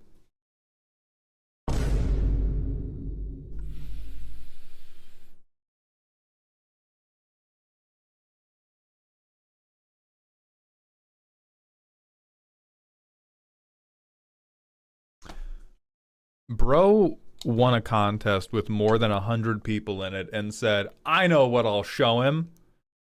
Mirim, but he has Path to Exile. You stupid piece of shit. My god. I can stroke these idiots now. Hell yeah. Said Rith. Okay, so we have at the beginning of your end step, if we dealt excess damage this turn, there's like no way that's happening. How would that happen? We cast a green spell and Aragorn blocks. What was your other one? Avatar's Wrath?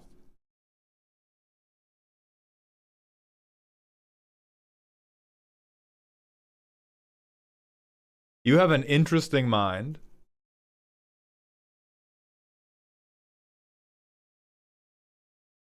It's the ward?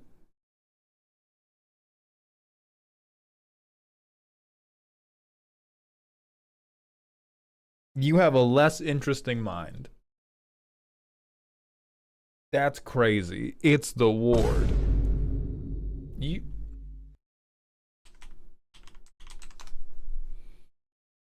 No, I can't help you. No, I can't help you. I can't help you. Okay, let's get this deck out of the way. This is crazy. Do we even cast Aragorn ever? Or is he just in the... Is he on the cuck horse? But that isn't a dragon. Neither is the black man! In your fucking command zone. I'm sorry, you said, but that isn't a dragon. Unlike this small, bald child. I'm gonna freak out. I'm gonna fucking freak out.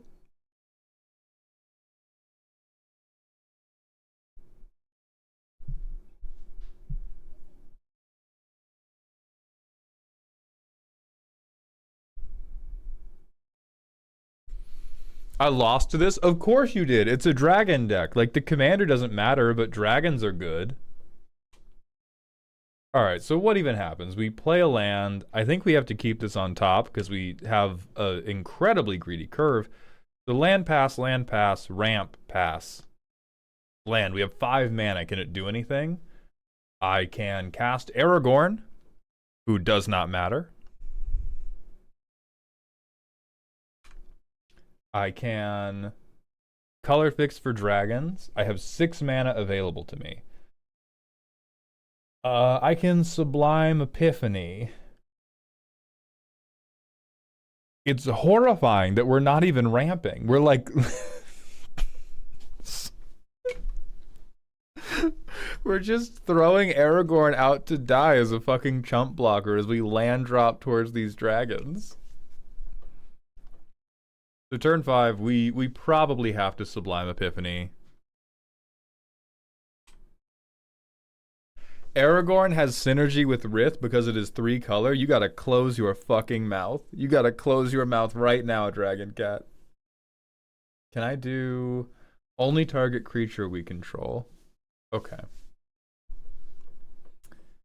So we do that. We do Reflecting Pool. We do Mox Jasper that doesn't tap for mana. Oh my god. Okay.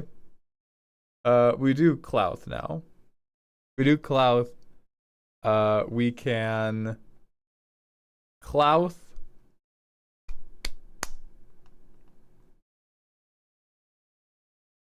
We can Clouth. We can tap Mox Jasper now. We get red and green, which I don't think really matters. We can't Rite of Replication because the dragons are legendary. We can Garruk's though. Draw a card. Fuck yeah. Alright.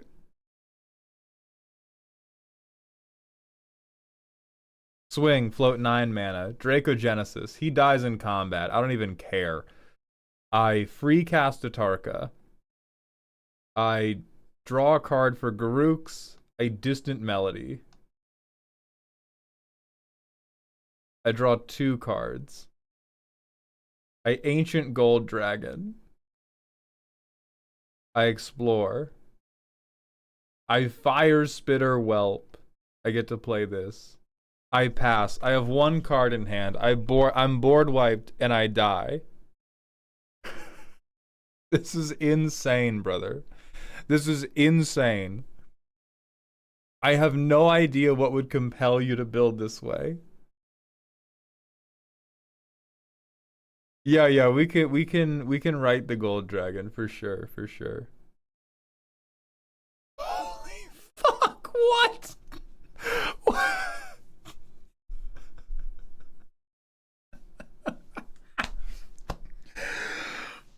Oh my god.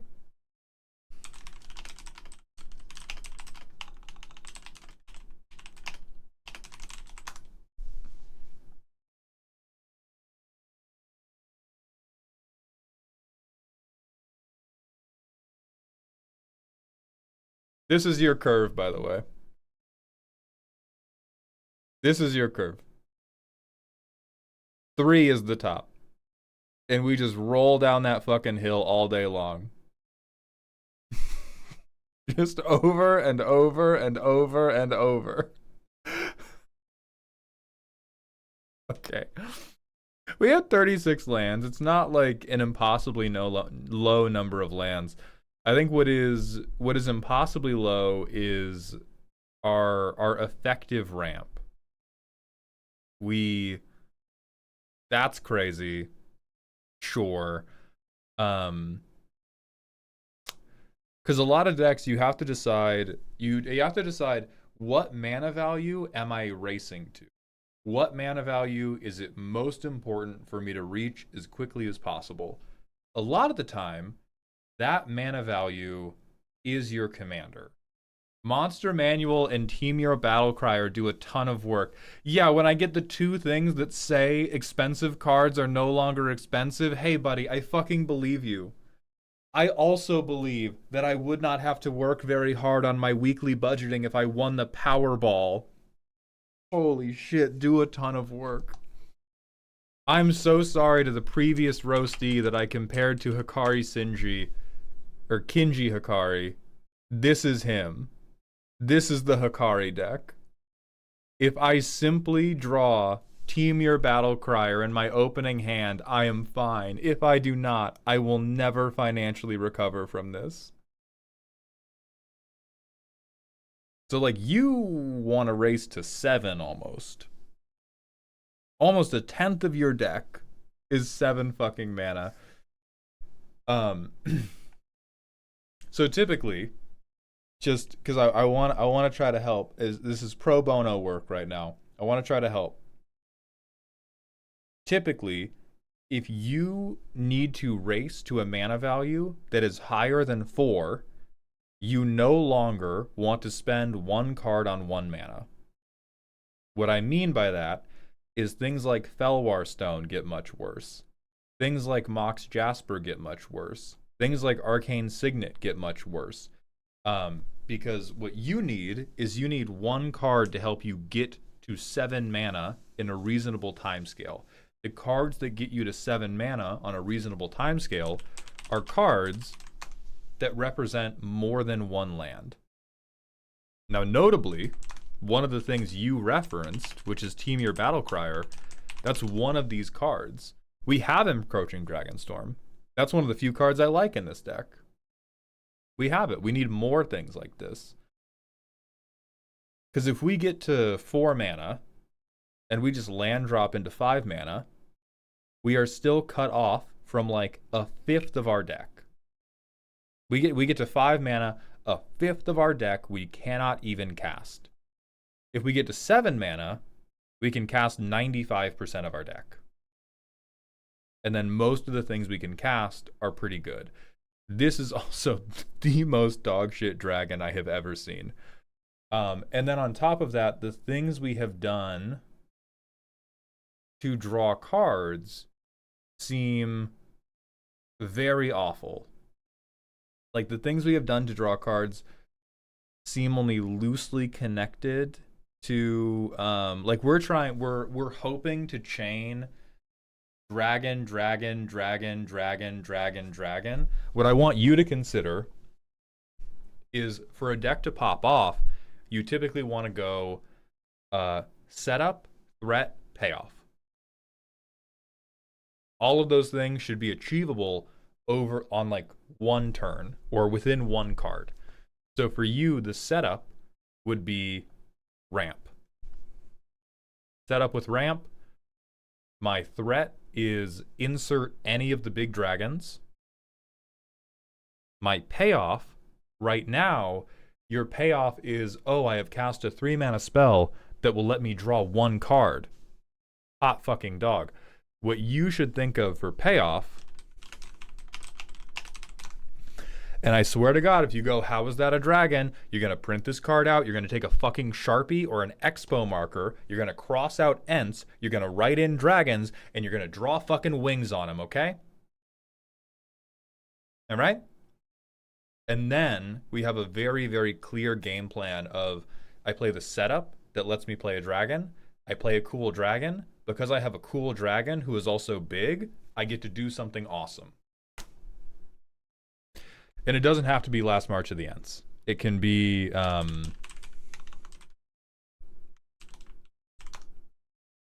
Rishkar's Expertise. Again, Sharpie wings on him. It can be Lifestream's Blessing. It can be any of the things that draw cards equal to power. But I think your like what works well for dragons, because normally they're pretty big, is you go ramp, dragon, draw cards equal to power. Then you have like a whole new hand.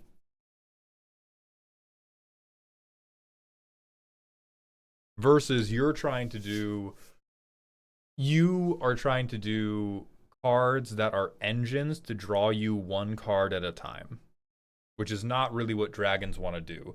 Dragons want to show up, conquer 1 mountain, lay a bunch of eggs, overwhelm the field. You got to get the ovipositor out.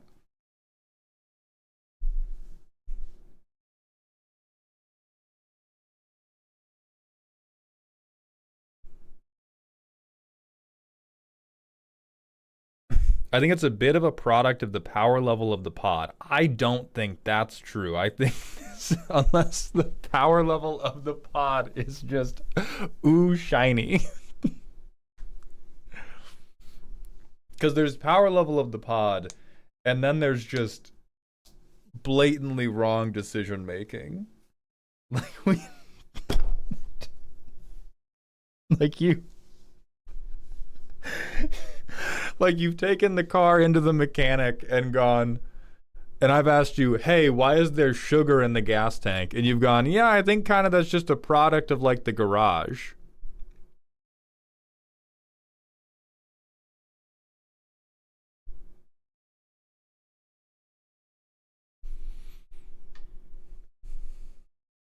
Holy God, that's so bad. Because the thing I'm arguing, like the stuff that I'm recommending to you, isn't even I'm going to win the game 3 turns sooner. It's not I'm going to win on turn 3. I'm going to kill you guys super quickly. It is just I'm going to reliably threaten what I want the deck to threaten you with, which is a dragon. Whereas what's this hand do? Oh yeah, hot load and nothing. Beautiful.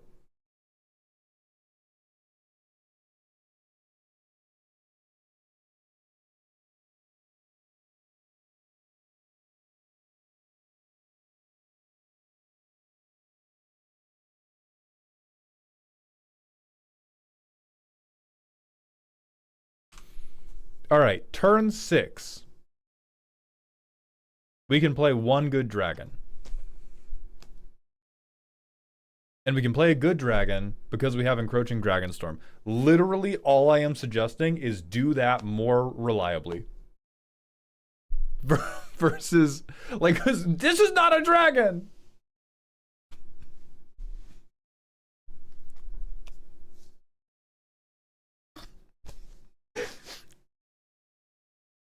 We're talking about product of the pod. The pod is lost children in a target. We gotta do better.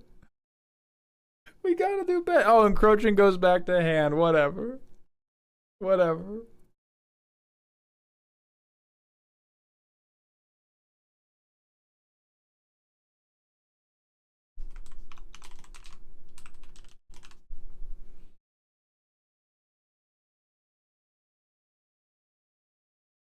Devin, I appreciate your service making Jumpstart players feel accomplished. You got to get the fuck out of here, dog. Thank you for sharing. Thank you for sharing this absolute disaster with us. You don't have to switch the commander. I can't imagine the reason Aragorn is in charge of this, but you do not have to switch the commander. I am begging you to switch the on-ramp even a little bit. Just so that we can like curve out into these dragons a little bit more reliably. Like you could have so much fun if you just went dragon draw 5. Dragon draw 5. You're playing Distant Melody so that on turn 7 I can draw 2 cards. You don't have to tutor. You don't have to tutor. You don't have to be evil. You don't have to play free spells. I'm begging you to cultivate, brother. We're going to the manual ad break. We're going to fancy ketchup. Holy hell.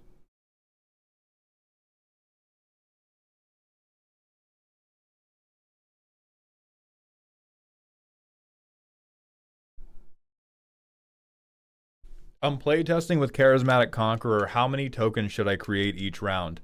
If it would not matter for you to make tokens, 1 or 2. If it would be helpful for you to make tokens, 0. Kolos, thank you for the 85 stream streak. Welcome back to the dog park. This would have happened yesterday, but some loser stopped streaming before I got home from work. I'm so sorry, bestie. But yeah, Jason, people will always pick the option that is worse for you. And so the moment you have anything on board or you have anything in your command zone that makes having tokens good, you make none. So if you have like a sack outlet in the command zone, if you have something that will buff your whole board in the command zone, you don't make any the whole game.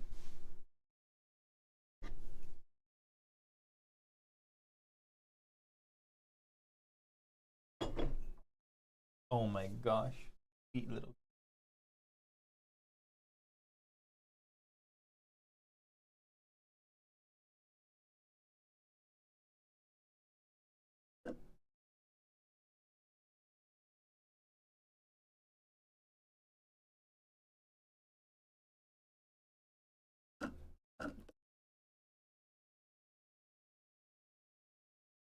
Oh, when do we get emotes of them? Not sure. The kitty is being adorable. She was showing me her belly and is now purring because I'm petting her.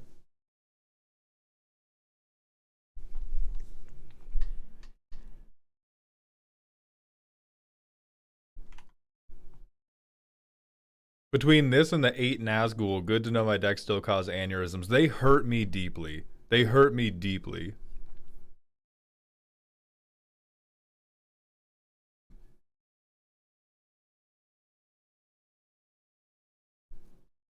Okay.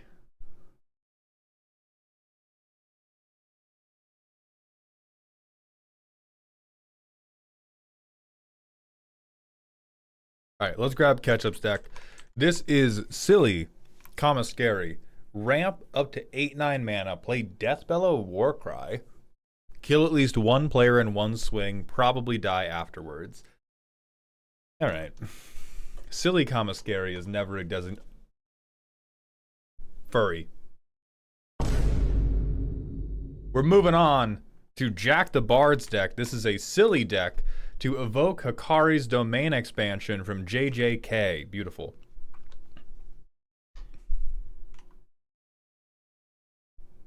Okay, we'll go. We're gonna go back and look at whatever you actually made. Hold on. All right, silly, comma scary. We've got a Minotaur's deck. These normally suck mega ass. Neheb and the Bulbwood. Bracket 4 casual combo.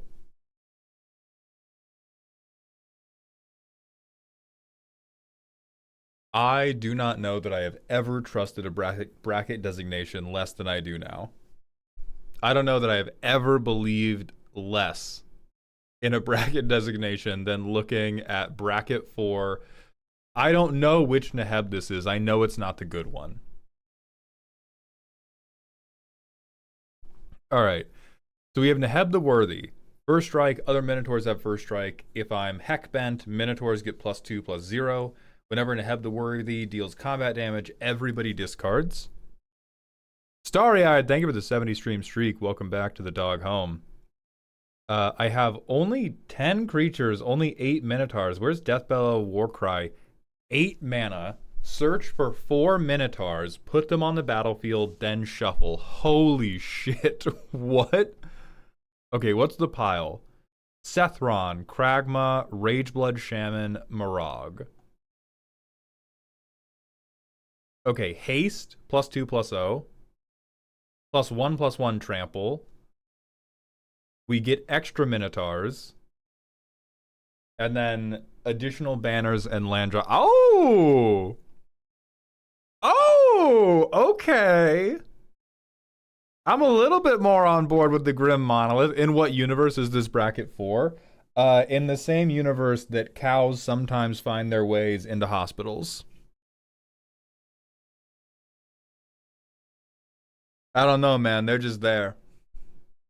They're just there and somebody's gonna get fucking stepped on. Is this combo combats?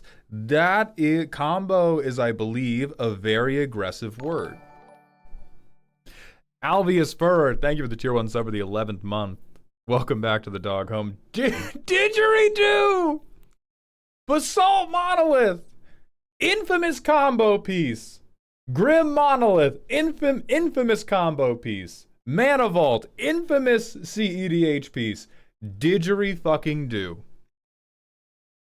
10 creatures in the deck. 10 fucking creatures in the deck. Do you even gain mana efficiency? Straight up, like, only on Marag and Sethron. And not even by the... No, it is actually bad, Gecko. You stop. Don't you enable them. This is a fuck... We have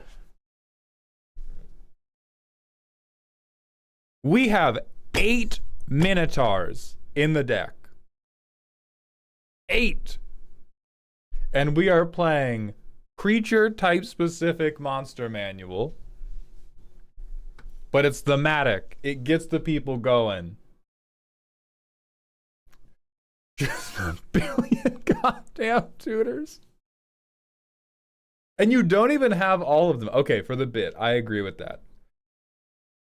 We're missing Gamble. Which is crazy. I feel like you need to have 42 lands is fucked up. I don't think you should do that. Don't attack me, bro. I'm just ramping. Where the heck are my combo pieces?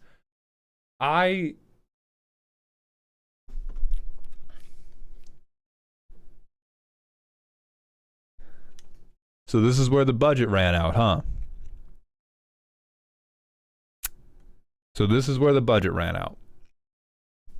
We picked up the Jeska's Will. We got the Mana Vault. We got the Grim Monolith. That's a board wipe or card draw. Dragon Cat, please come to the front of the class. Creatures your opponents control get -1/-1 is a board wipe.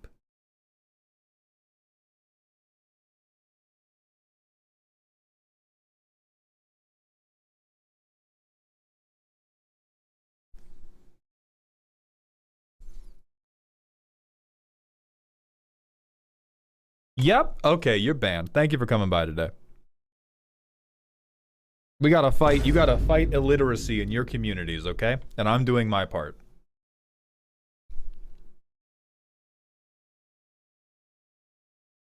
A year ago, it board wipes the Squirrels mold. Squirrels is maybe the only creature type I would believe in this for. But the yeah, maybe 5 years ago, I believe that -1/-1 is a board wipe to the token players or is a board wipe to the like the elf ball players. But now there are so many different. It does not kick elves in the balls. It does not. There are too many anthems now. We have had so much anthem inflation over the last couple years. Not a board wipe anymore. You need like -3/-3 for me to be like, oh, a conditional board wipe. -1/-1 just doesn't cut it. Dog, you are a freak. You are a freak. What do you mean? I mean, I love Into the Fire, actually. The first mode is whatever, but any number of cards from hand to bottom is good, because then we can put combo pieces back into the deck.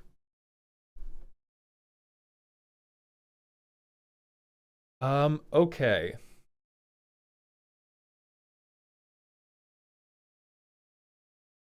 Wow, this is so dumb and so hot.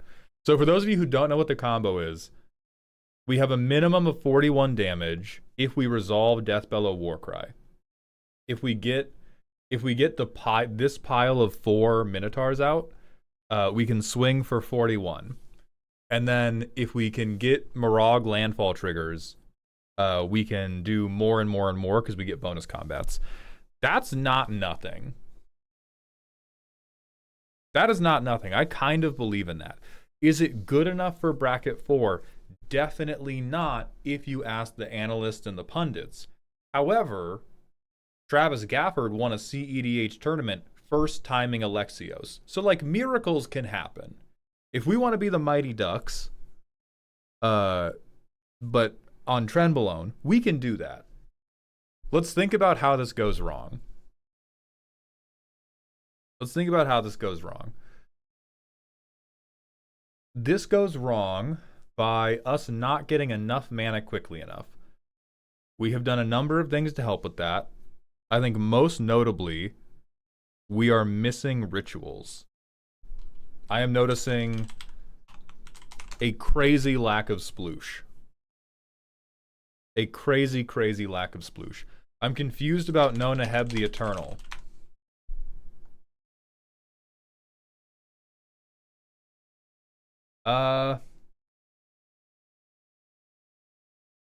Low-key fucking useless at 5. At 5 mana, we want to be flipping into, like, immediately into enough mana to do the whole thing. Like, we play Neheb the Eternal, we have to wait a turn. Neheb the Eternal into Crackle with power. Yeah, we definitely want to add another step to this combat. 3 with Didgeridoo. Yeah, we definitely want to add another step to this combo. I believe in that. This is, you know what? You guys are right. Finding Deathbellow, Warcry, and Rakdos and resolving it before we lose the game at bracket 4 to put 40 damage onto the table and hope nobody interacts, that's too reliable. That's too good. We can't be doing that. Surely, we need to also have Didgeridoo. It's too easy. It's too easy. I'm not a bull in a china shop. I'm a bull in a plexiglass shop. Nothing's breaking. I gotta get crazy. I gotta get active, you fucking idiots. We're not making this any harder than it already is.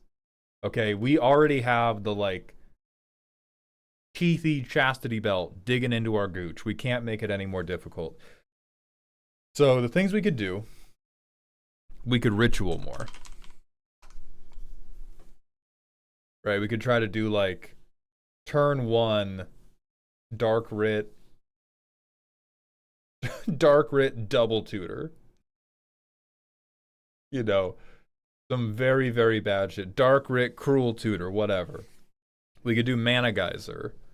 Because we have to get to 8 one time. What else goes wrong? The other stuff that goes wrong, we have these Minotaurs in our hand. There's only 4. That doesn't necessarily go wrong the whole time. But it could go very, very wrong. The stuff we have that can fix that is Into the Fire, Valakut Awakening, and any player's ability to concede the game at instant speed. That's about it. That also makes me worried about anything that is just straight card draw. Because we don't even want to draw cards. We want to get the exact right cards to turbo out the other exact right card to then try to kill people. So I kind of think, and this is going to bring you closer to being a true bracket 4 deck, is your card stuff should either be a tutor or it should be a discard, like draw and discard, and then you get to run Breach. Or you could even do... Is there any other way to reshuffle? I don't want to run Elixir of Immortality. But this might be the first deck in the entire world that qualifies for it.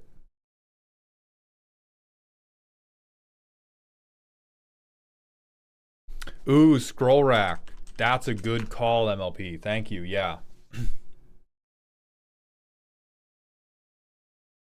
We have, I believe I saw Overmaster scrolling through the list. So stuff we need, we got to be able to put the boys back if we draw them. I think everything that is like just straight draw cards should be a tutor. So what, let's see what tutors have we left behind right now.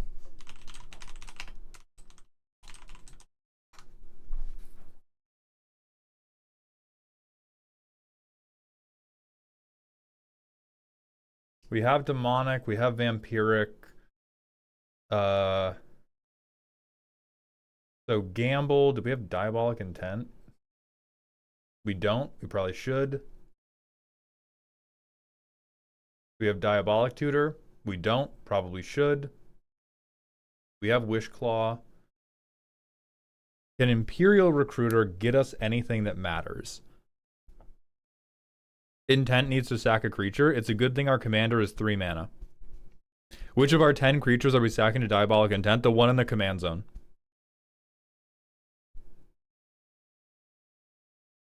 The pile did not specify that we need our commander.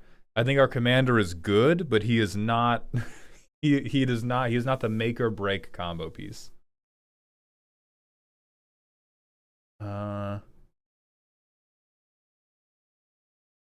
If you're playing in bracket 4, Praetor's Grasp to exile a tutor from somebody else's deck. We have to be cheating at the game. We have to be straight cheating at this game. Okay, and then I believe we're going to start running out. So now we're going to go tuck outlet.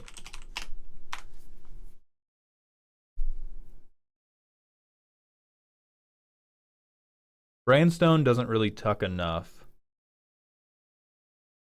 Fire Prophecy's crazy.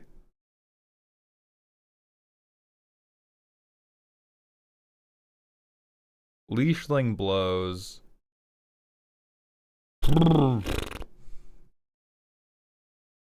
Why not use a different commander that helps you land the combo? Because he's not a fucking Minotaur, dog.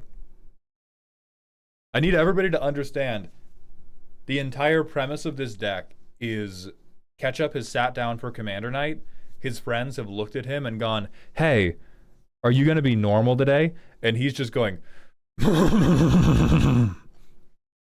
And then they sigh deeply, and they shuffle up and play.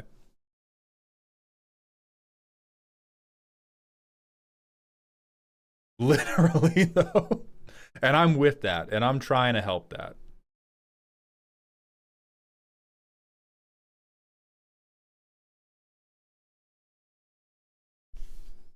Yeah, so let's see how it works so far.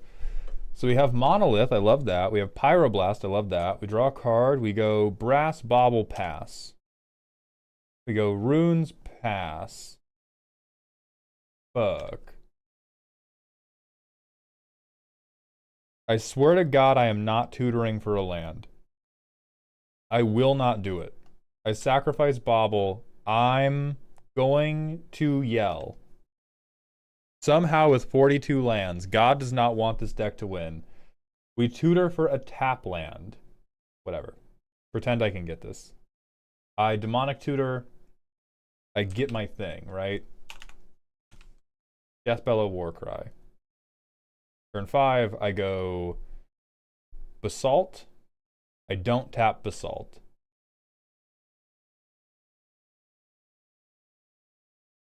How in God's name are we missing land drops on 42?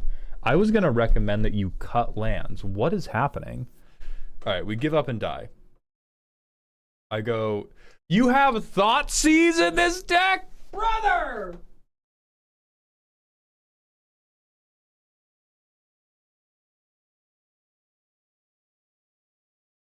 Please. Please show him the way to a good fucking card. Holy shit. Holy shit.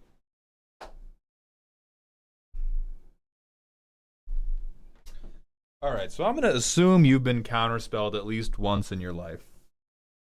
I get that. I'm with that. I missed these on the first pass, which means you don't have very many of these. If you don't have very many of these, this is not very Hikari Shinji or Kinji of you.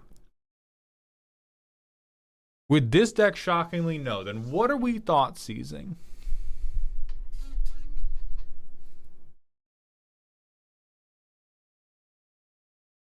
What's going on?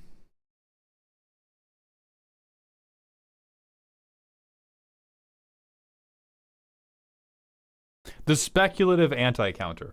Okay, then you make this Hexing Squelcher. And then, holy God, you could be relevant before turn 9. Insanity, I know. If you have Squelcher already, disregard that.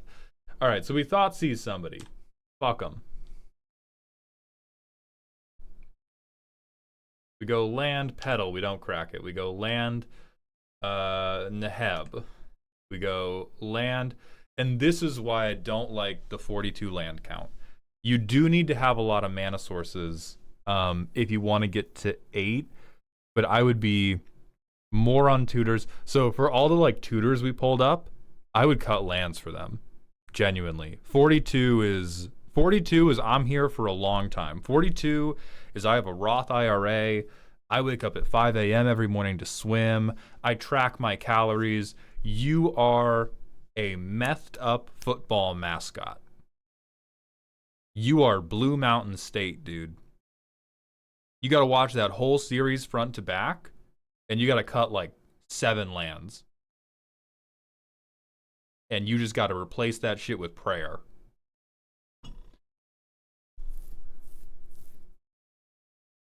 Yeah, I mean, you can go like 37, 38, but I think you have room to go down. So turn 5, we get big score. We'll keep Vista.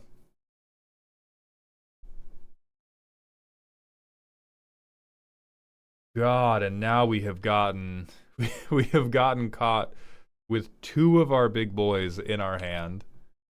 So next turn we can just drop Morag Raw. And drop this guy Raw. Like this at this point we're not even comboing. We're just hitting them with the Minotaur aggro.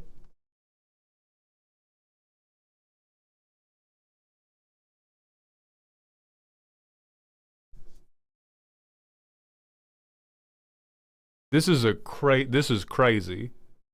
This is a crazy call out. Does Jonathan Dragon Player know you hate him like this?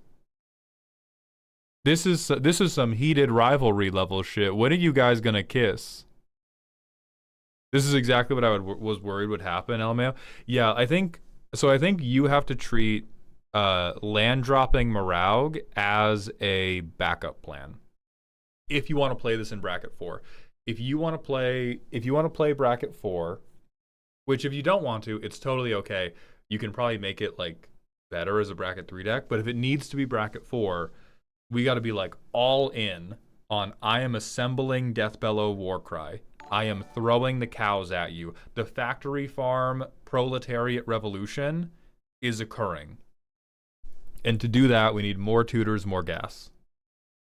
More tutors, more gas, less reasonability. Duress. Just to send a fucking message. So we get Neheb. And see here, like, we're going to draw 2. Could have been a tutor. We had a tutor on the table. Could have been a tutor. Could have been another ramp piece. It doesn't have to be. It's mainly that I need so many game changers to function. It feels spiritually wrong. So let's think about what game changers you actually need to function and what you don't, if you could cut it to bracket 3.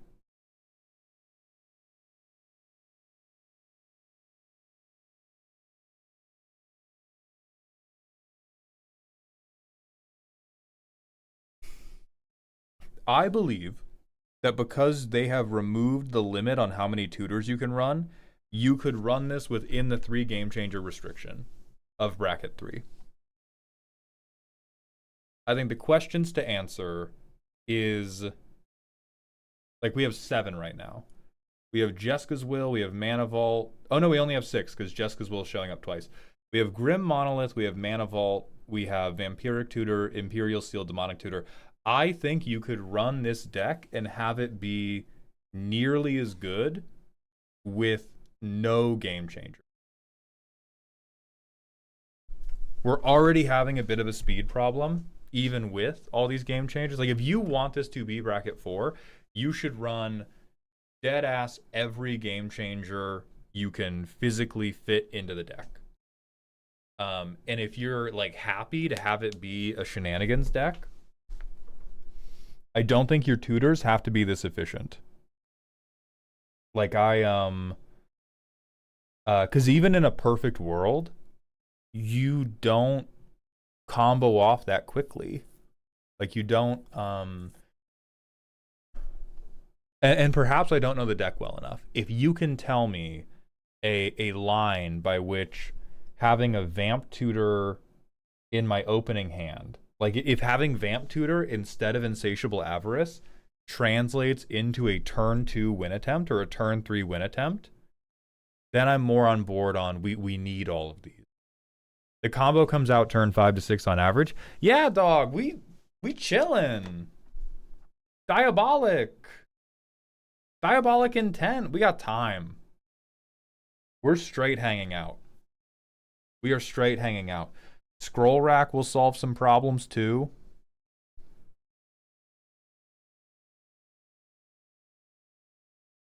Yeah, you 100%. This could be a very good gimmicky bracket 3 deck. And then you just have to warn people, hey, I'm going to have an explosive turn.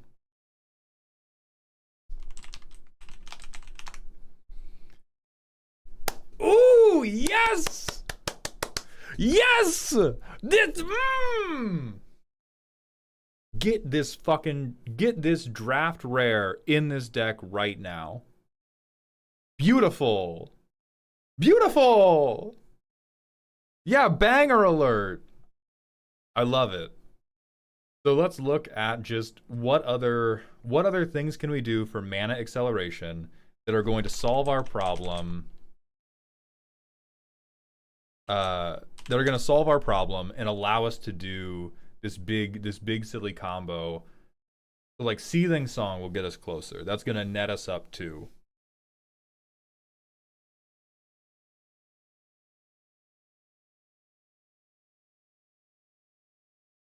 Pyretic's probably not enough.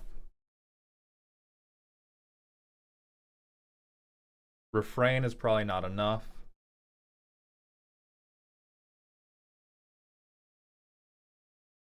Dark Petition, low key.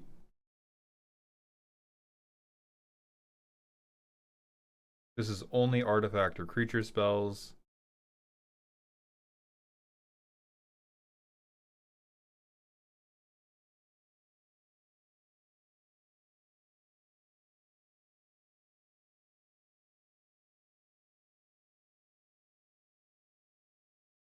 Oh yeah, you could Descent into Avernus for sure. Descent into Avernus, I know we all love that card already, but it even pulls double duty here because now we're softening people up for the big Minotaur turn.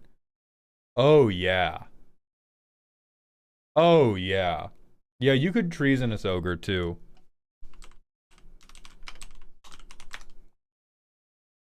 But he's not a Minotaur, so it depends on how strict we're being on the creature rules. We have 2 non-Minotaurs right now, but you can catch up. We can cook this. We can cook this for sure. And then, so if we go down to bracket 3, we drop these things. We drop these things for just rituals and other ramp. I think the only other thing you're missing, you still want to have slightly fewer lands. And then, other than that, you want to bring in every fetch land you can. Like, if we want to support the dream of Morag is going to kill everybody, it is,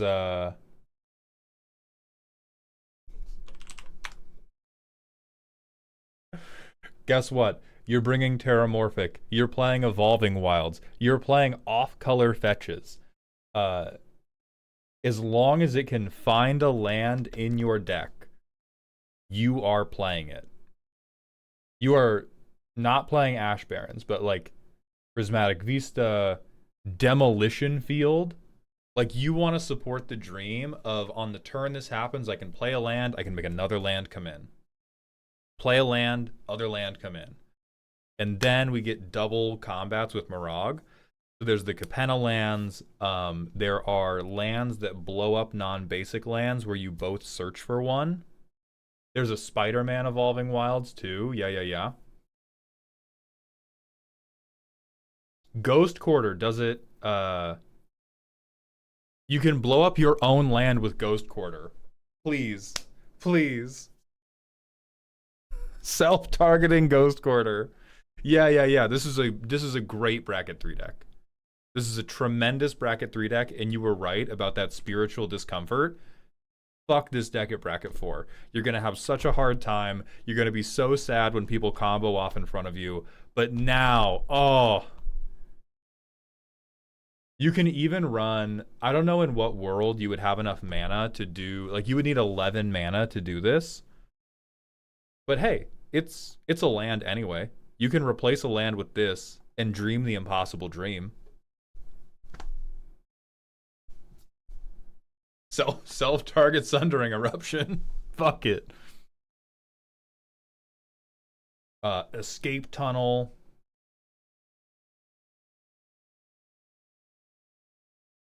Yeah, this can get really hot.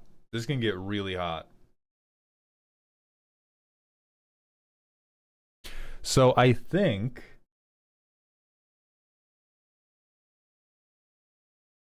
if I was actually going to be a betting man, I think the only game changer I think you really, really need, and I'm using need loosely, is Underworld Breach. And I know it's generic, but let me sell you on the theming. Point the first. That looks like a fucking Minotaur to me, dog. Point the second. The worst thing that can happen to you is you shoot and you miss kind of. What I mean by shoot and miss kind of is you go for the combo and you get like instant speed hit with removal, or they somehow end up in your graveyard, and you need to be able to get the good ones back out to try to finish the job. You got to be able to get Sethron back out. You got to be able to get Morag back out. And so I think Breach is actually the best and only game changer I would say you 100% want. You can mix and match with the others, but we have proven, I think, that you can get the deck access you need without the game changer tutors. You can get the mana you need without the game changer mana rocks, and then we can do all this other cool shit on the side. Oh yeah, Felden. I think that's like... Spiritually, that feels weird because he's canonically building machines, and so it would be building like Minotaur Westworld. If you're down with, okay, they're robots now, go ahead. If you want it to be the Beef Boys, Felden is empirically not the Beef Boys. He is the Oil Boys. He is the Ceramic Boys. So that's up to you. This is hot as shit. I love this. I love the idea. I think there is a little bit of a gap in just like card-based knowledge. The Mechanical Bull! Oh my god, put him in. Thank you. Thank you. The Mechanical Bull. Never mind. Scoot you up for that. Why is my rum gone? Thank you for the 40 streams in a row. Welcome back to the dog park. Yeah, I think there was just like a little bit of card knowledge gap, and I think there's so much funny shit you can do, like Ghost Quarter, Demo Field. There's a lot of ways we can get you the cards you need and the mana you need, and then you can run this as a really, really satisfying like bracket 3 combat combo deck. Fuck yeah, this is awesome. So thank you very much for sharing. I hope you enjoyed the roast/review, since this was a little bit more focused on making it work than dragging you, because frankly, it's great. And if I could leave you with one final thought, furry. All right, we've banned them. I'm sorry to expose you all to that. We're going to go to the manual ad break, and then it's time for Jack the Bard.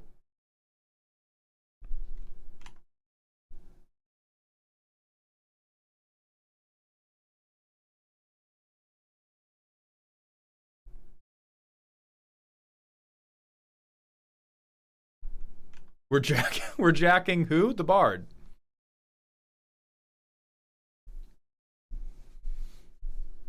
How can I get my deck roasted? I can't give up after getting second. So Roast went live earlier this stream. Let me see if they have sold out yet.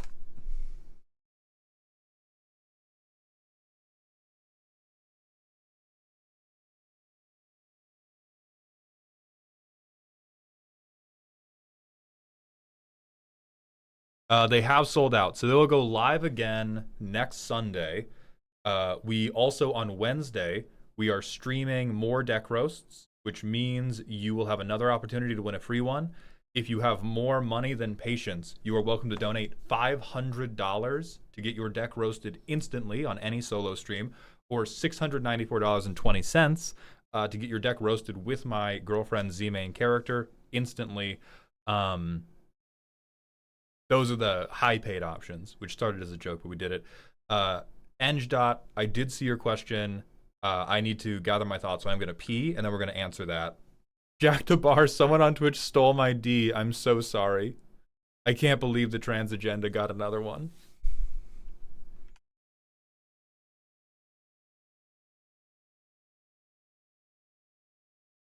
Hyperion, that's 1 card too many. Gifts Ungiven is a 4-card pile, I believe. But that looks broadly correct. Never mind. I don't understand commas. Yes, that looks good. Yes.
Okay, boys and girls and theys and thems.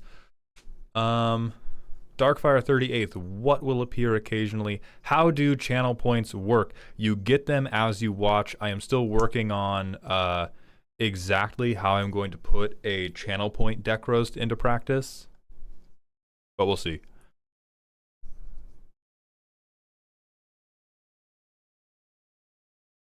Hyperion, thank you for the random smasher pass. Let's see what we get. Honest work. So I will apply the teenager rule. At this point in Zuko's redemption arc, I don't think I would enjoy hanging out with him. I think he's almost there. Iroh for sure, yes. The 2 random tea shop goers, no. But I think Zuko is the main subject in this, which is why I'm focusing on him. He is almost redeemed enough for me to be like, yeah, we could hang out, play Call of Duty together, and I wouldn't hate it. But I do not think he's 100% there.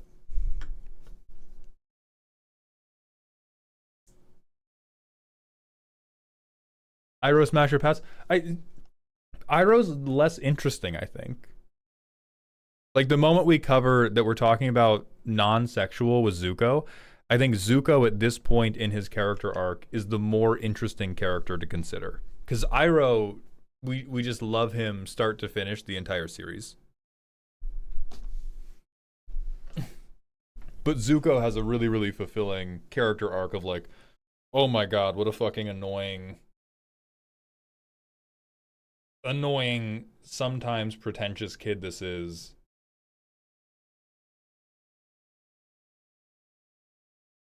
All right. Close all these tabs up. Somebody's going to have to follow the Minotaur Act, and it's going to be Jack. This is a silly deck. to invoke Hikari's domain expansion from JJK by playing a slot machine in a casino with dragons, approaches, thrumming stone, cost reducers, and other cast and draw double outlets. Holy fuck. And who is at the helm of this fucking disaster? Of course it is Flubs. Free Gristlebrand! Just in case anybody made it through that primer thinking they could read at a 3rd grade level.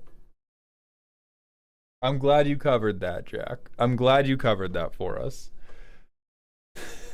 Flubs the Fool, Ancient Brass Dragon, Big Dumb Idiots. This should be 7, and you should have a picture of yourself in here. Cheating. Okay. Counting cards. That's it? Dog, you are a dumbass. What?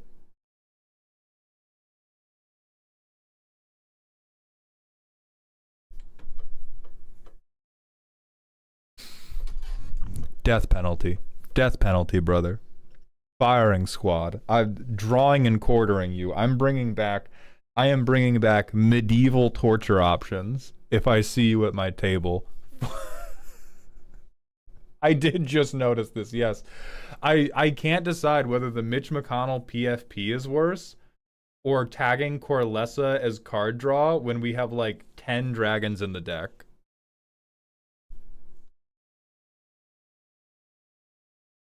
Okay, at least we have Niv Glizzy and Sensei's Divining top. Security, alright, so we have some board wipes, we have a little bit of interaction. Mana drain's cute. The one ring! Presumably because we went to bracket 3 and didn't know what to do. Is that even...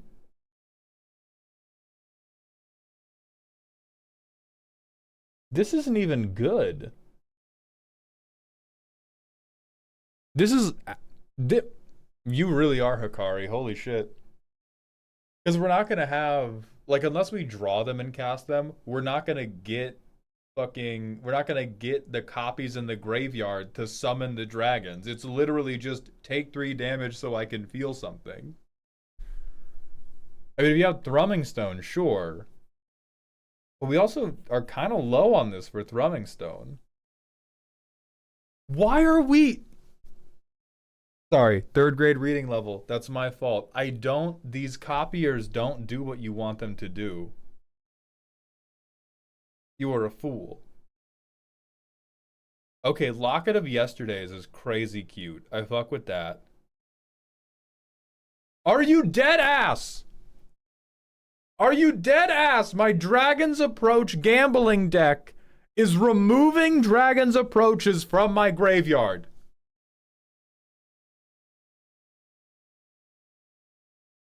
Look over here, everybody. I've made the greatest peanut butter and jelly sandwich ever. All you have to do is remove all peanut butter from your home.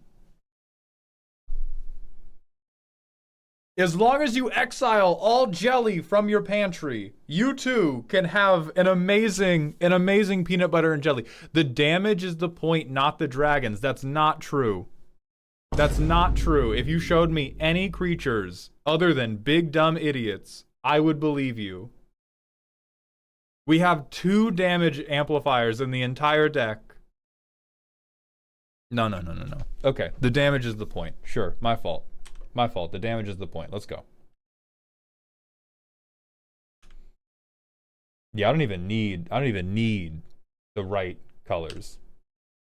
I don't even need that shit. Give me my mountains. Turn 4, cooking them. Cooking them. Give me punk.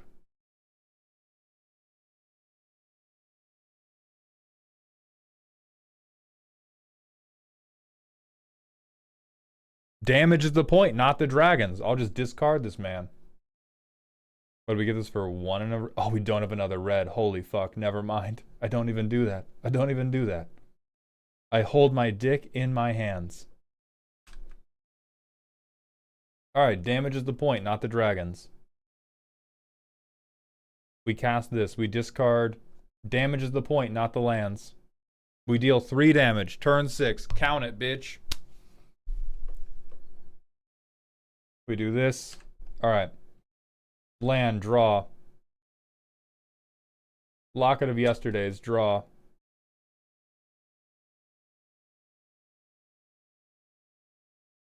Will the Jeskai draw 5? For 1 red, we Dragon's Approach. 6 damage on turn 7. Get at me, bitch. You're nothing to me. You're nothing to me. Okay. I'm up to 2 Dragon's Approaches now. No, 3 Dragon's Approaches. And every stack of 5. Every stack of 5, I can exile them.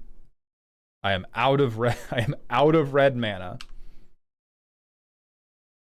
Play a land, discard another land. Dragon's Approach, discard this, blow something up to draw. Hell yeah. I love holding counter magic on Bob the empty-handed dumbass. That's gotta be my favorite thing to do in the whole world, is holding up counter magic to protect my 3 mana, 3 damage spell. Exceptional work, Mr. Wick. Exceptional fucking work. It's removal too. Not offer, you can't refuse. Pyroblast, yes. Which is why I just, or Red Elemental Blast. Yeah. It's for the stone. Holy shit. Holy shit.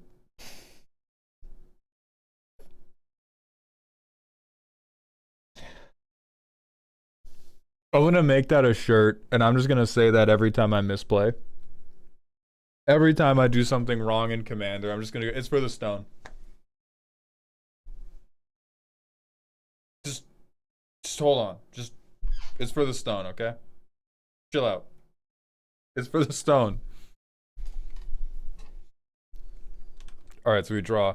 Hell yeah, City on Fire. 1-2, we don't have the red pips. Holy God. City on Fire. Discard this fucking land. We're still it's turn 9. Oh, it has Convoke. Yeah, we can get red from it. Okay, so we have City on Fire. Great. Then we do land, we draw. Faithless Looting, draw. Draw 2. I don't fucking hit. I don't fucking hit a Dragon's Approach. Please. Please, bro! Oh, we can play an additional land. Holy, inshallah, we are here. Inshallah, turn 9. It has come together. I know not how much mana we have remaining. It is enough. We get to Dragon's Approach. Now it deals 9 to everybody. So we've done 3, 6, 9, 12. We have now done 21 to everybody after having not been interacted with 1 time.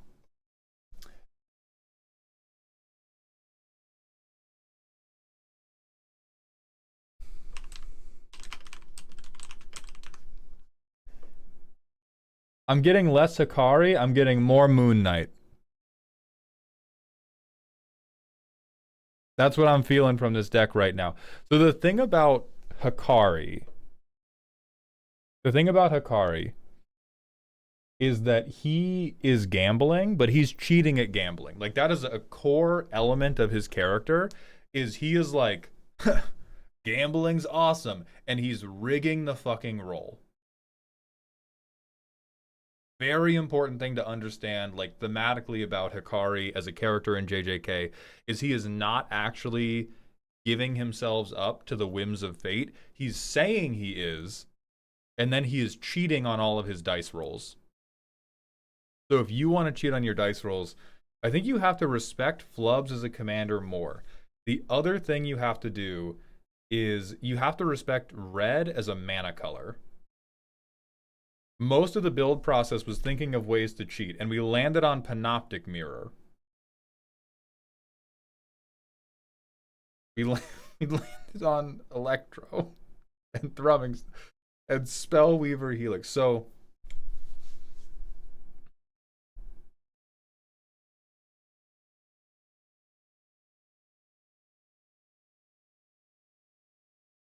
all right. Whether or not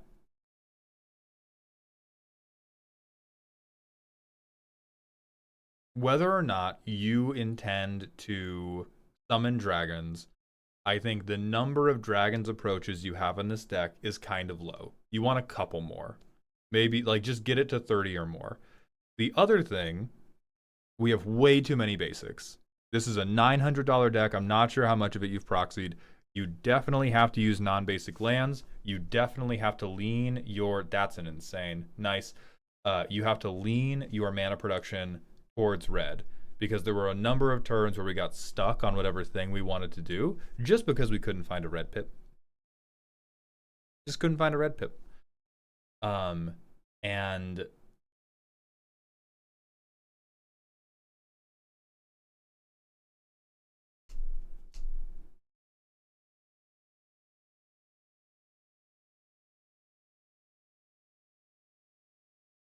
Tower of Babel mana curve.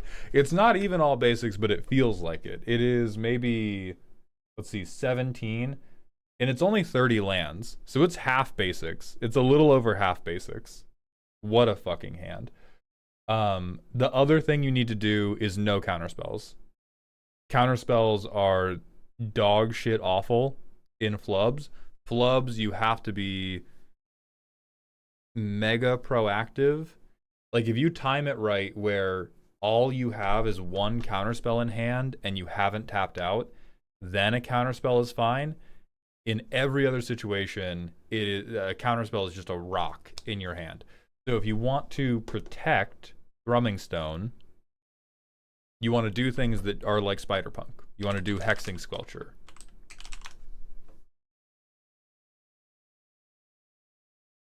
You want to do things that will proactively protect or things that will proactively remove. So Pyroblast, Red Elemental Blast, great. Mana Drain, crazy dog shit. Arcane Denial, crazy dog shit. Offer You Can't Refuse, crazy dog shit. You could Glen Elendra.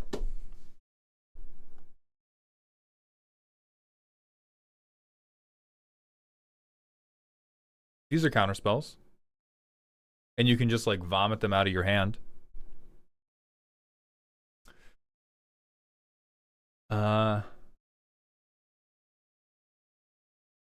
Wowza. Wowza, what a hand that is.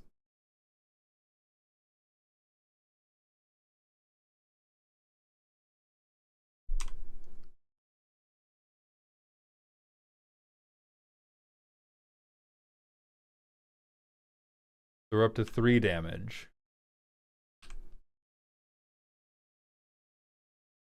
We are up to 6 damage.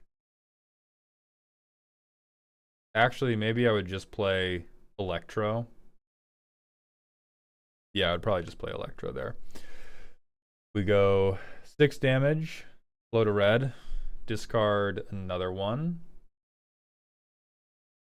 Use the floating red, play another one up to 9 damage. On cast, discard another one. And then I would be exiling to get, like, Niv Mizzet.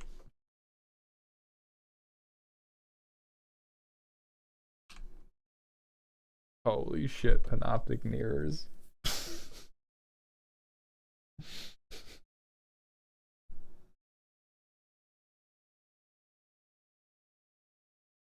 Wowza.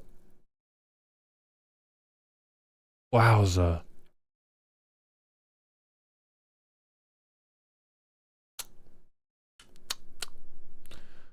I hang out now. I hang out now. Great, we're back on. Okay.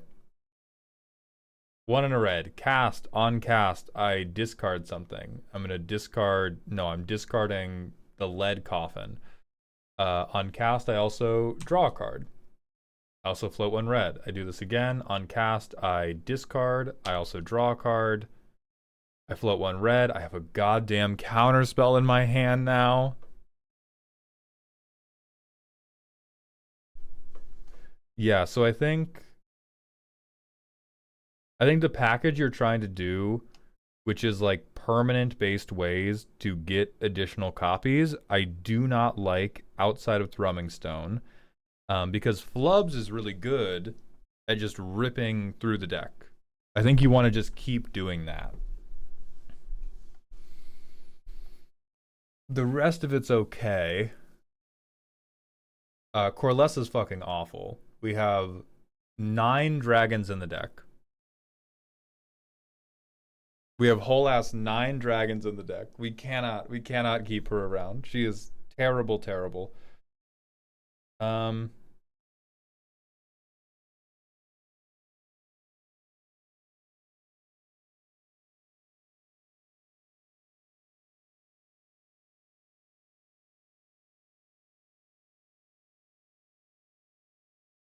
if the damage is the point,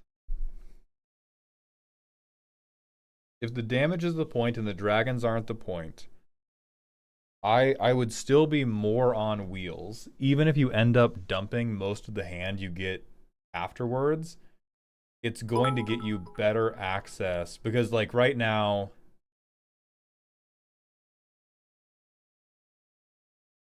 the world in which we get to the perfect, like, I'm just chaining through Dragon's Approaches for 1 mana is really, really rare.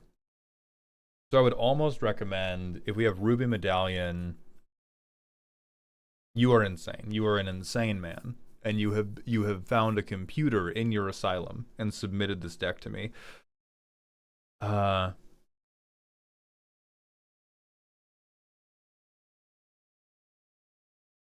would actually recommend stacking more and cheating.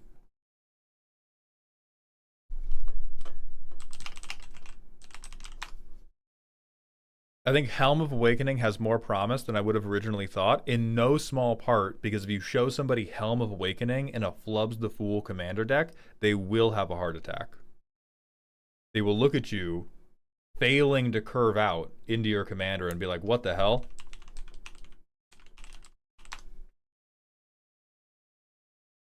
I do like artist talent.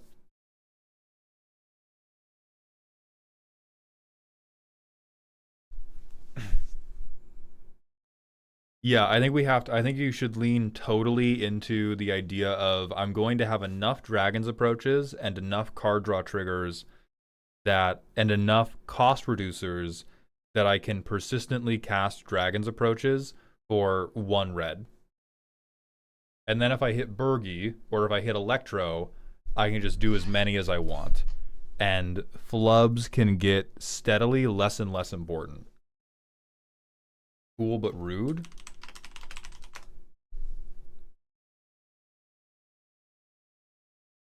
I don't really think so.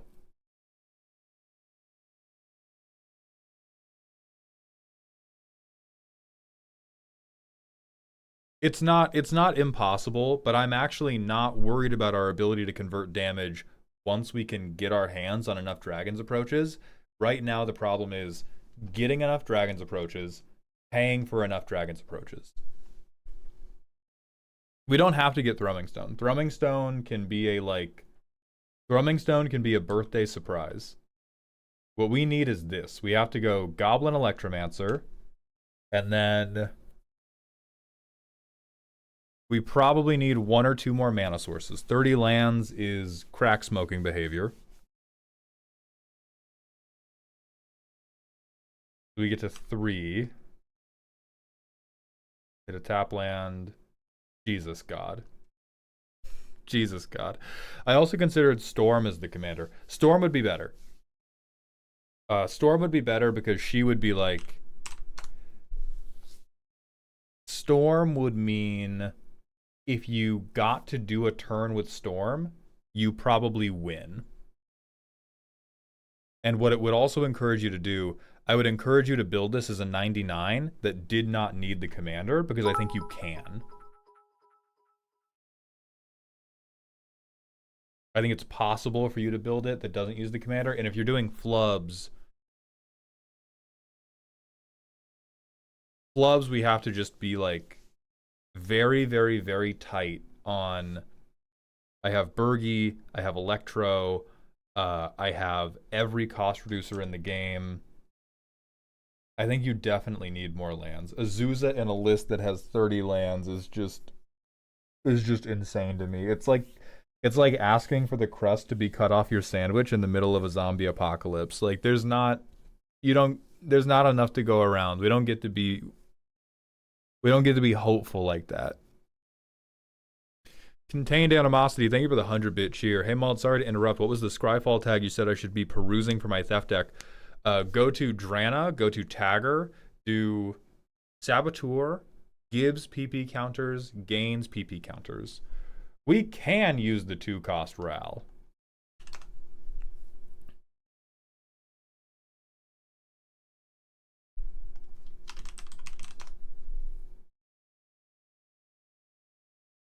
This guy for sure. Both sides of him are fine. You could probably not flip him and be very happy. But I think you just want to stack these like two cost cost reducers. And then you probably want a couple wheels. And then you just want to like tutor Niv Mizzet and storm off with Niv Mizzet.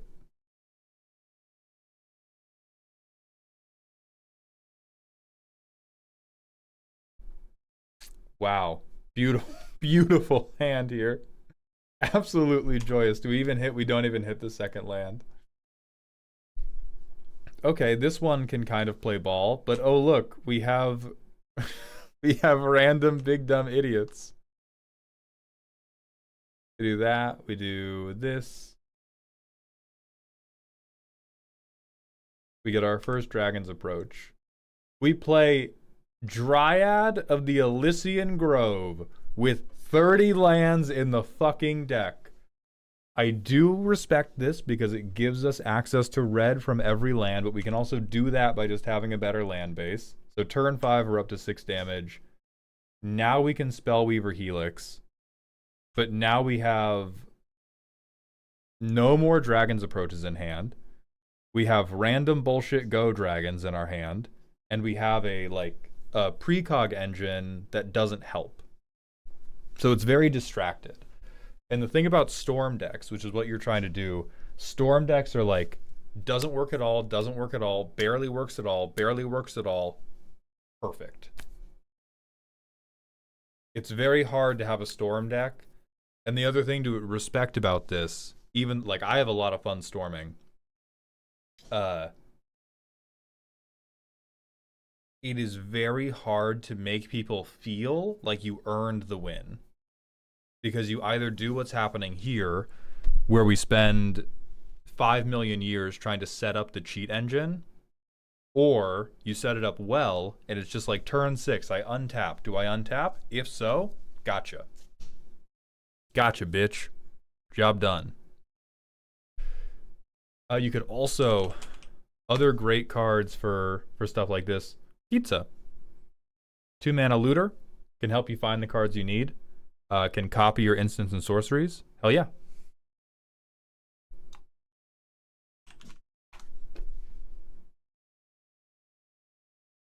Johan should replace Corlessa immediately. Yeah, for sure. Elite Otterball knowledge. That's me, baby. That's me. Elite furry knowledge.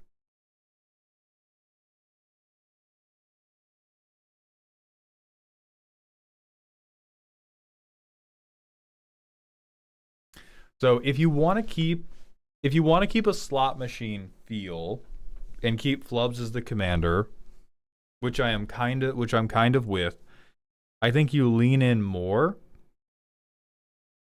And you have to do more just like whip through this deck, find Dragon's Approaches, cast them for free. And I think you give up on security, TBH. Because the thing is, you're not the casino. Hikari is the casino. You are not Hikari. You are the gambling addict. You are the gambling addict with no powers.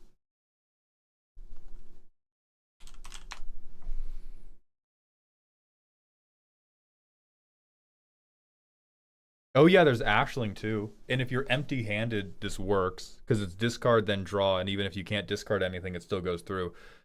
So there's Storm is known. It is a known quantity. So I would study up on those. We've thrown out like a ton of changes you could put in. And then I think you will get to something workable.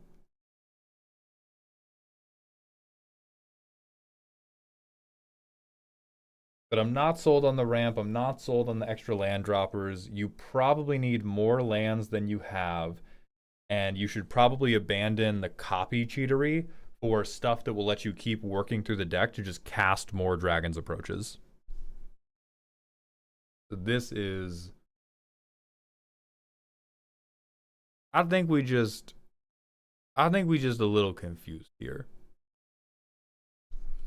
And what's your odd suggestion?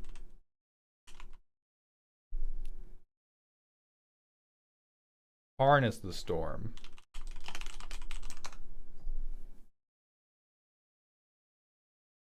Alec, probably not.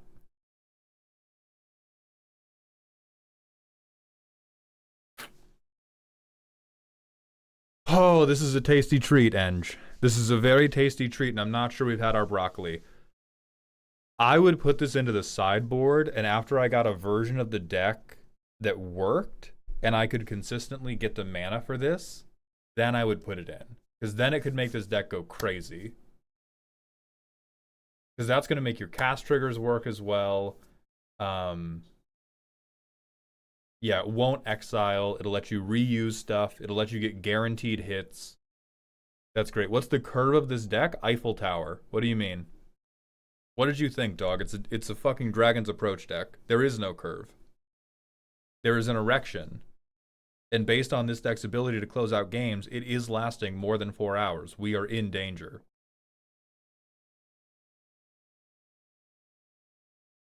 So Jack, thank you for submitting. I hope we have given you some effective pointers. We're going to the manual ad break, and then we are going to Frozen Antifreeze.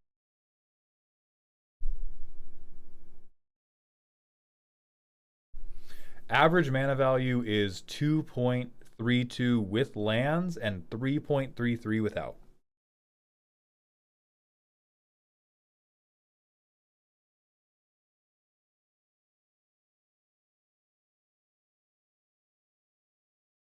Holy mana erection indeed.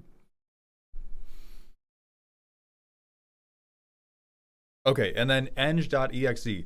Recommendation for improving core strength. I have a pre-existing issue with my neck and stopped doing sit-ups because I tend to use my head to help unconsciously, so I just end up hurting myself.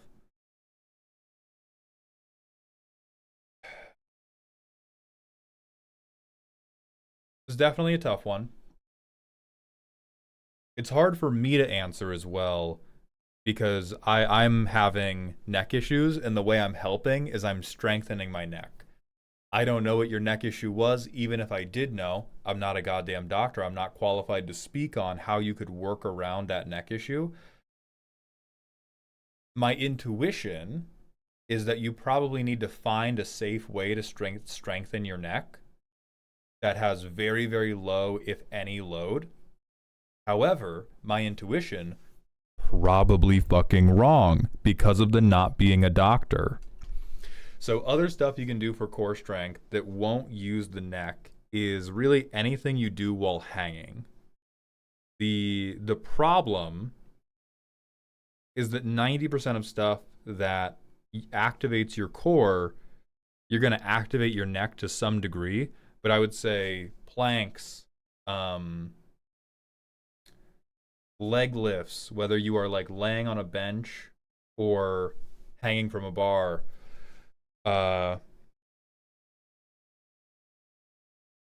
you can do glute bridge walks, which is where you're like, see, when I use an ab wheel though, like my neck tenses up. I think it tenses up less than when I'm doing crunches, but most of the stuff that gets me to work out my core also gets me to engage. Like I get tense up here, and I'm hard pressed to think of something where I'm totally relaxed up in the neck area. But leg lifts are definitely the place to start. Anything where the upper half of your body doesn't have to move as much, where it's like your core is moving your lower half and your upper half is staying stable. While hanging, shit, that's a from birth problem. My arms partially dislocate. I'm working on fixing that though. Dog, are you a bionicle? Respectfully. That's so unlucky. I'm so sorry. That sucks. Can you do planks though? Game over. Thank you for the Twitch follow. Welcome to the doghouse. My arms dislocate. I should be able to plank. Okay. Then I would try plank for the time being. That can get you started. And then the rest is like, we got to strengthen the other stuff so that you can take the time to do other core exercises. Because like my favorite things are like med ball rotations, but my neck definitely gets activated whenever I do those.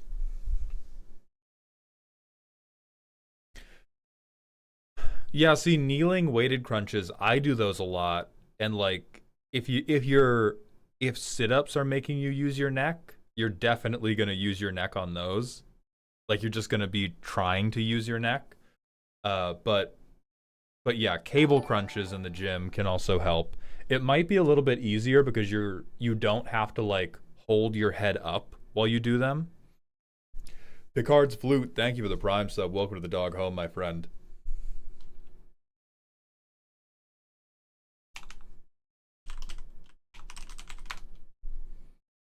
So, and if you think you could do this movement without using your neck too much, and the reason you might be able to pull it off is because when your head has to move up under load, it's very easy to use your neck. In the cable crunch, your head is moving down under load, so it's probably going to be easier to keep your neck out of it, but there will still be a little bit of impulse to use your neck. So see if you can figure that one out. If you can figure that one out, that's the best exercise you can possibly do. If you can't figure that one out, just do planks for now. Okay. Last but not least, we have Frozen Antifreeze with a silly deck. I just want to play a battle deck. That's going to be really bad. That's going to be really bad, but I want to believe in you. Rule 0, how to run a coal boiler.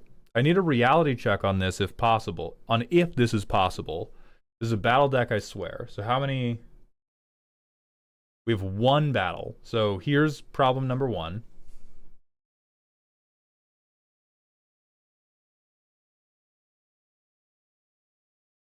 Here are problems numbers 2 through 99. You fuck bitch. Midnight clock, great. We have a little pun master in the ring today. You fucking child. You fucking child. How many goddamn flicker spells do you have in here?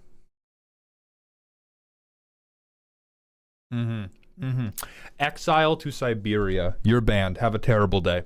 You're banned. Get the fuck out of here. My God. I can't fucking do it. I can't fucking do it. And Pramacon's the commander. Please stop hitting me. Stop hitting me right now. Everybody stop. Yeah, I believe it's Flicker Oracle of Alpha. Fill up our library, get a Battle of Wits win. So how many Oracles of the Alpha do we need? We add 9 cards with each one. So that's 12 if we had a full library.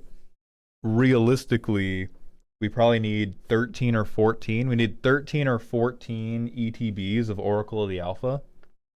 And then we win. All right, so reality check. You got it. Morality check. You are going to hell immediately. The engine. Yeah. Costco Blink, Myriad, Flame Shadow, Mirror March, Sahili, Satya, Jolly Balloon Man, WinCon Alt. This is not true. This is a lose condition. If you could make like 10 of these, okay, sure. If you give just 3 away, well, actually, it would be each opponent. Yeah. I know what Fractured Identity does. So you're making each opponent beholden to 2. I think that loses you the game more than it wins you the game.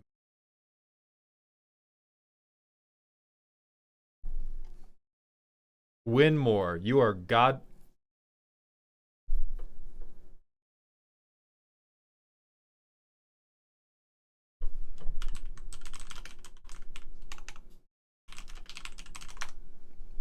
Get out of my stream. Call this number. I am being fucked with. I am here to try to help you people. I am being toyed with. That's your plan? 150 cards in the deck, I'm finding 2 copies of Time Walk? Childish. Unacceptable. Childish. Ponder is in this fucking...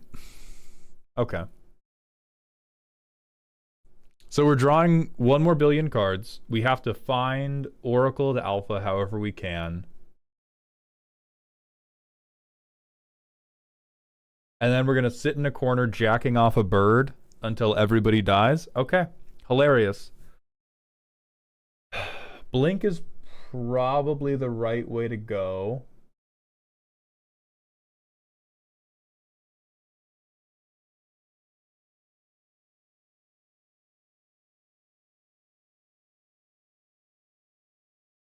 I guess, why don't we have any ETB doublers?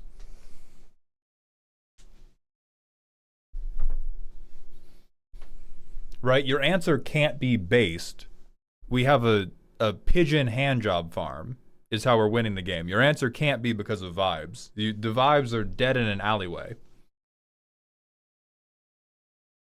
Right, we don't have... I don't think we do. I might have missed it, but we don't have... There's Panharmonicon. There is Starfield Vocalist. 2 inconsistent. How? Your entire game plan is this guy entering the battlefield. How is double triggering that inconsistent?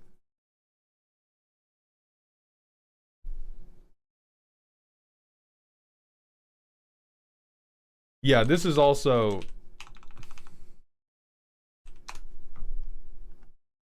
This is the cosplay I'm in for this deck. I'm about to confiscate your fucking 99. Yeah, you could do New Kirill too. I also think this is another deck where you are better off playing up and utilizing tutors, because as it stands, you are like, rule 0, what if I jerk off in the corner? Like, you're basically a mill deck. You're just an anti-mill deck. Because the way you win is totally disconnected from the way everybody else is playing Magic. You cannot politic with anybody because you cannot remove anything. You cannot respond to any threats. All you can do is flop your little Rube Goldberg machine on the table and be like, you have 10 turns. So what I think would make it better is you could introduce it as a gimmick, like you're a doomsday clock. That's what you are.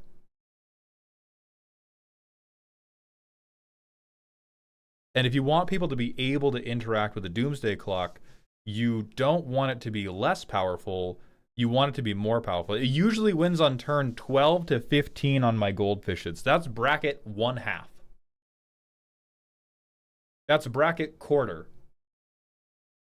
Maybe bracket 5/8 on if you're lucky. So we absolutely have to speed that up. Yeah, that's my intention.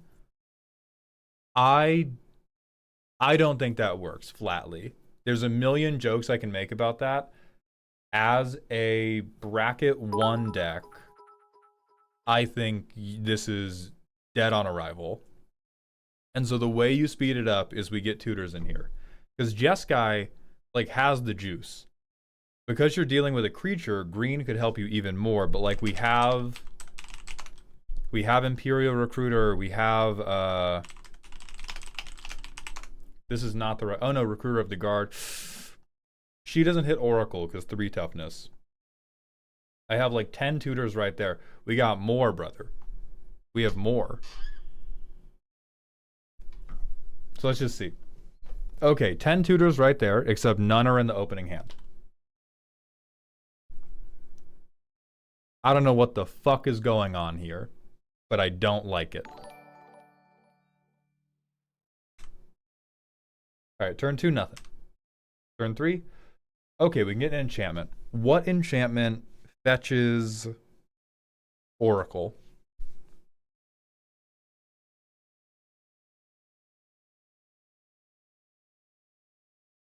Wild Research, thank you.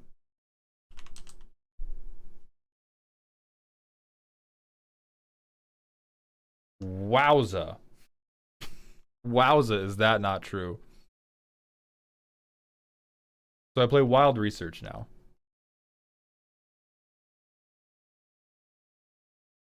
I don't have the mana to utilize its ability. I could Essence Flux Moonblessed if there was another enchantment that would solve the problem, but I don't think that's true either.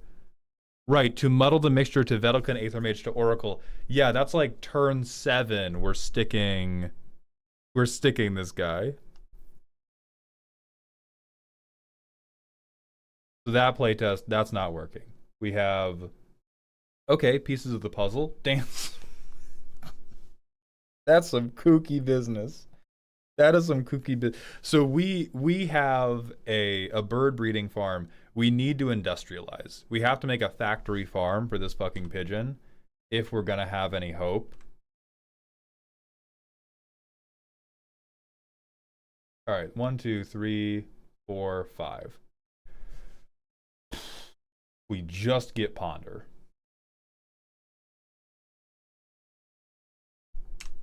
Next turn. All right. Again, if we're doing turn 4, we start a 3 tutor chain to get the guy we need. That super is not it.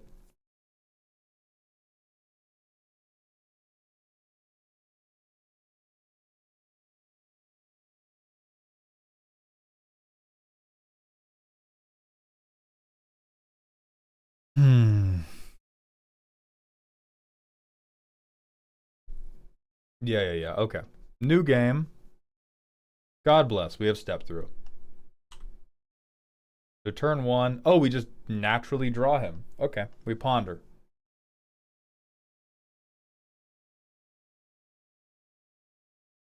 Search for an instant or sorcery. Look at the top 6. I guess I get Apprentice Wizard in case I can use this mana to blink. Or no, I'm shuffling this. These all kind of suck.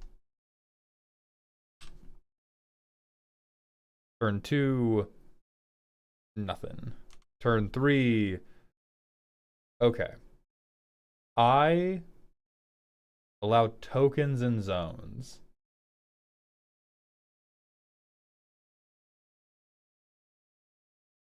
Oracle of the Alpha has happened 1 time. 1 time.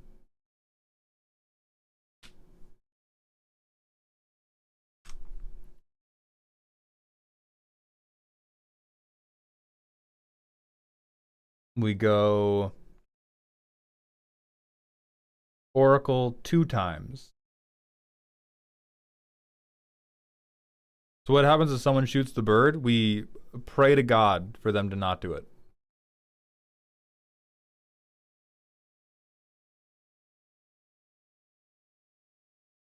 Three times.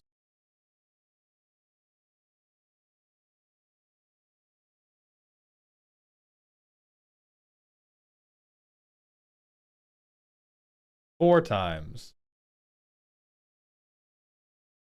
Yeah, this is rough. This is rough.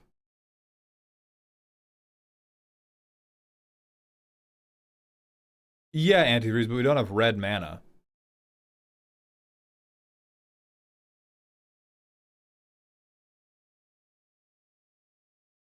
So we can blur. What are our lands at in this deck? 40. Wow, they really hate you. Okay. So let's think about the things that would make this work better. Number one, things that would make this work better is the blue tutor piles. So intuition, gifts ungiven, all that type of shit we looked at earlier in the stream. Sure, Jomi, go off. The other thing that would almost definitely help is swapping this to Bant. Yeah? You proud of that one, Jomi? You proud of Mirror March? Feel good about that one? We feel good about our literacy levels today?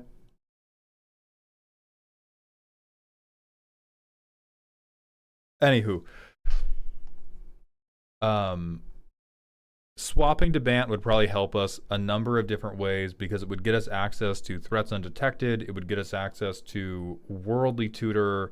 It would get us access to like Eladamri's Call.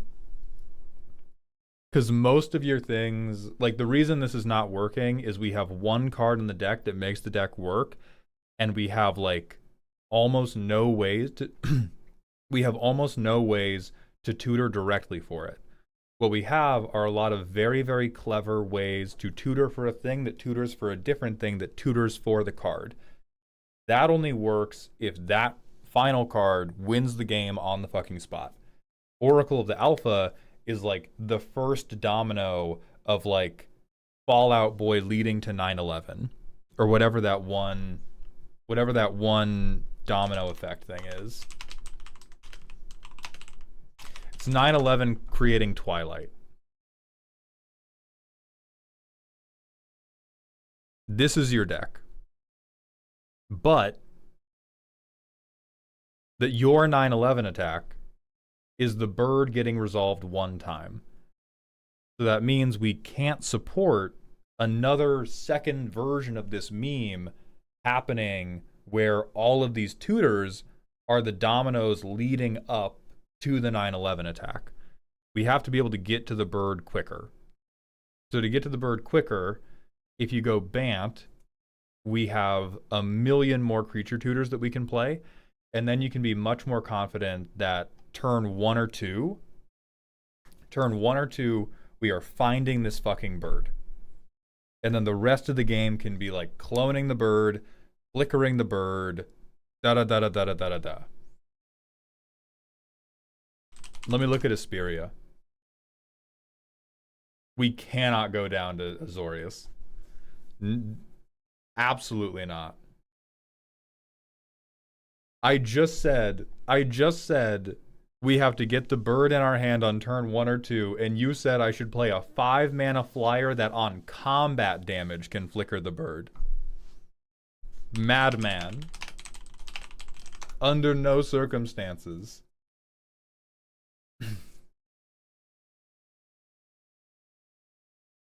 Yeah, Rune's great. Rune's phenomenal for this.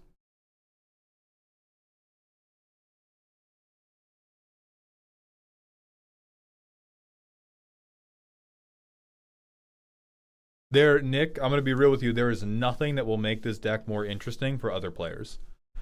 What we are trying to do is peak. This is interesting for me and nobody else. It does not resolve that problem. What?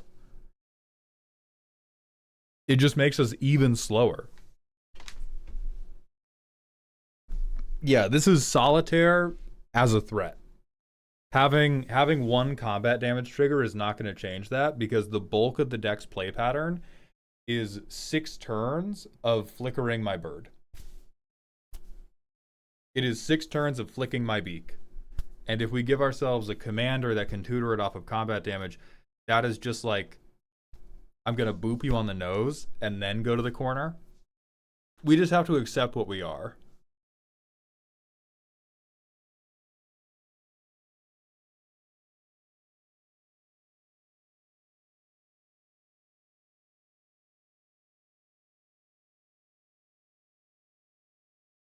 What's a green? Uh, I do like Jolly Balloon Man a lot, but that's basically the only thing from here that I like. Red does have the clone engines, but the first problem we have to solve is that you do not get the bird going until turn 5. Like until we can get the bird into play on turn 3 most games, you don't have any other problems.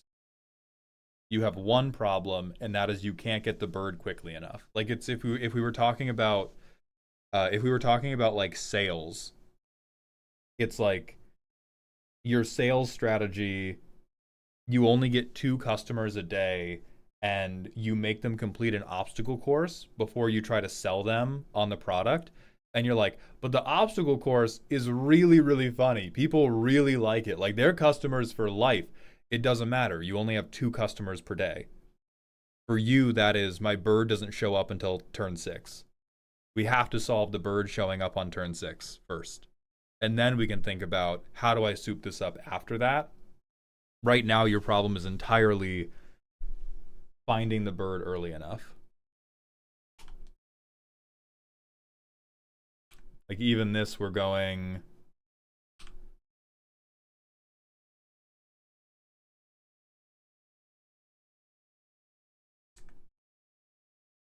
Bird is to hand on turn 3 and is played turn 4. This has to be a bad outcome.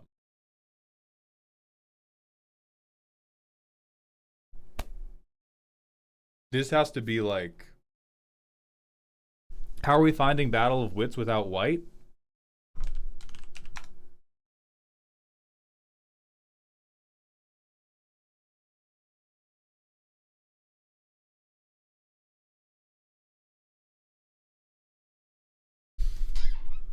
I'll wait. I'm asking Jomi. Okay.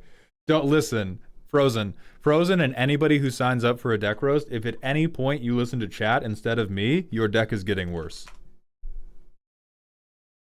Your deck is getting worse. I promise you. These people are the peanut gallery. Laugh at them. Do not let their words reach your brain. Do not let their words reach your gray matter.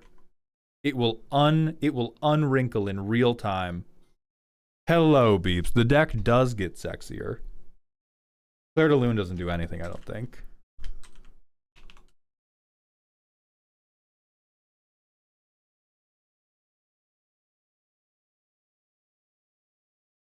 Truly nothing.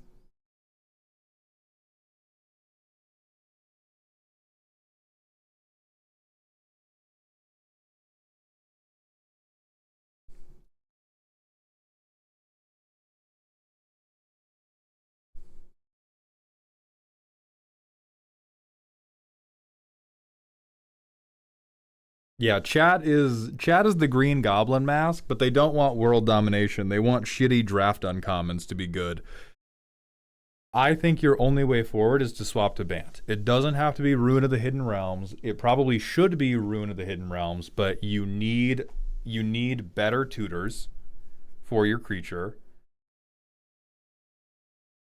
And we can go from there. But right now, if we're talking about I win turns 12 to 15 in the gold fishing, 100% of your problem is like this opening hand. This opening hand is I turn 3, I can tutor for something that can tutor for another thing that can tutor for another thing that will tutor for Oracle of the Alpha, which is locking us into like a turn 6, turn 7 Oracle of the Alpha. This one is turn 3, I can get it to hand, which means turn 4 I could play it if I had the lands, but I don't. Turn 6, I can tutor for it.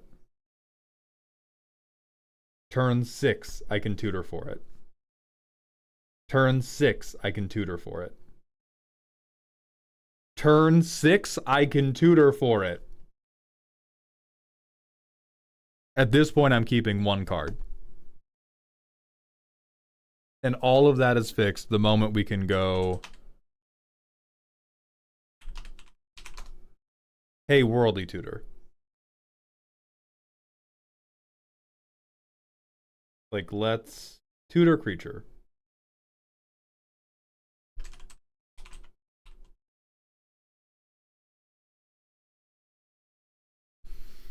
So we get worldly, we get Green Sun Zenith, we get Eladamri's Call, uh, we get Archdruid's Charm. Recruiter of the Guard doesn't really do it. We get Fauna Shaman if we have other creatures.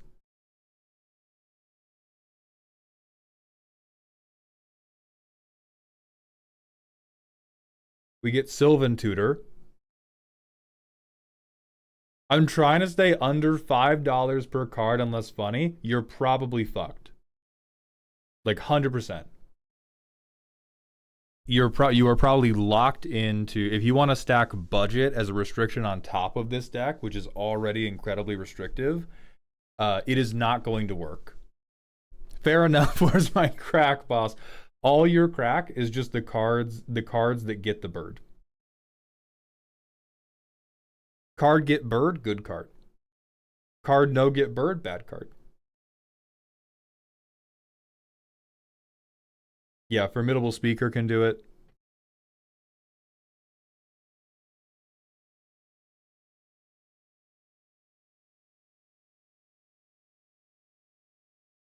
And even that is getting close to enough. Like, if you combine this, you don't have to drop any of the tutors you already have. We just have to put more in on top of it. Because we have so much stuff that is just like check for an instant or sorcery, which is presumably for you to like time walk over and over and over again. Like, again, the fact we're not only rule zeroing in, hey, you have to let me Oracle of the Alpha, we're rule zeroing in, hey, you have to let me Oracle of the Alpha where the goal is to chain extra turns, which is allegedly bracket 4 behavior. So I would be on Congregation at Dawn 2, Threats Undetected 2.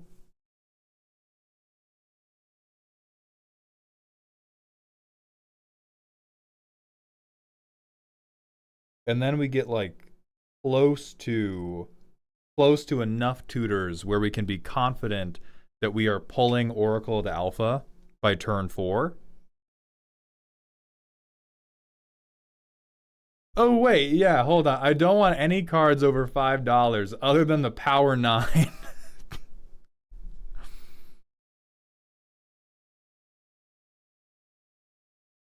And so I would be shaving a little bit of steam. I'd be shaving a little bit of steam. I would be shaving the pieces of spark that are actually, no, the spark goes into like near infinite turns. All the red stuff goes, and you can just get more tutors in. I don't think What's a Green you do at all. And then I think we have something we can at least work from, something that will maybe win before turn 10. Other things that could help.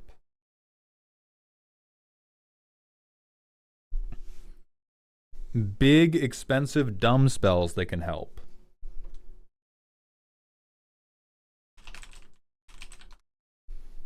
Is it good? No. Is it an extra oracle every turn? Yes.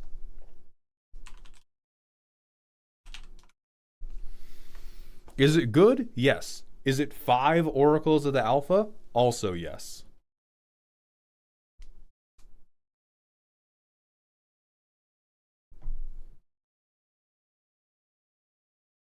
What else could we do? We don't make enough mana to doppelgang.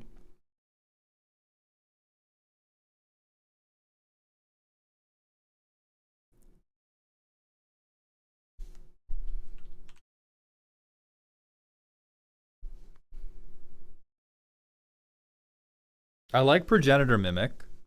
Gives us another copy of Oracle of the Alpha, and then every turn we get a copy of Oracle of the Alpha. We'll be tutorable with all of our new tutor piles. Yeah, I think this is how we can shrink down the timeline on get Oracle of the Alpha out sooner and then make Oracle of the Alpha convert quicker.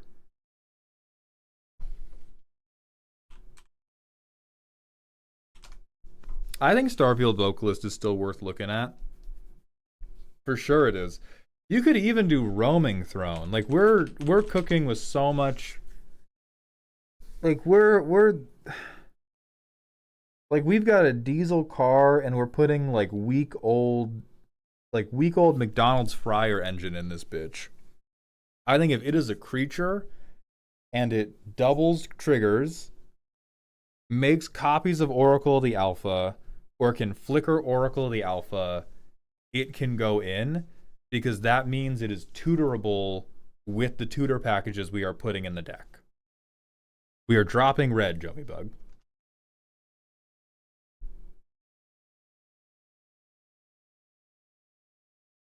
Naban is great. We want Naban for sure.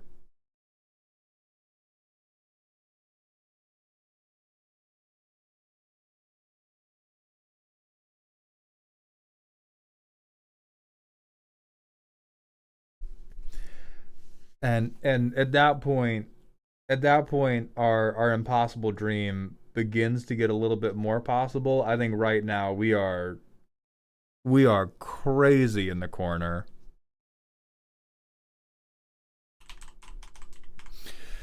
I considered Naban before I dropped it because I didn't have reliable tutors. Yeah, we have to go green. We have the worst combo ever, starring the shittiest bird you have seen in your life. We have to have green in the deck to tutor him. And you just need to be on like 15, like you want to be on 10 or more tutors that can directly go get the bird.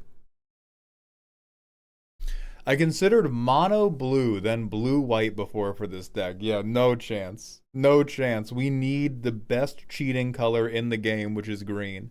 If you just wanted to have Oracle in the deck, that's fine. You can do that in mono blue. If you want the point of the deck to be Oracle of the Alpha, we gotta huff that Zaza.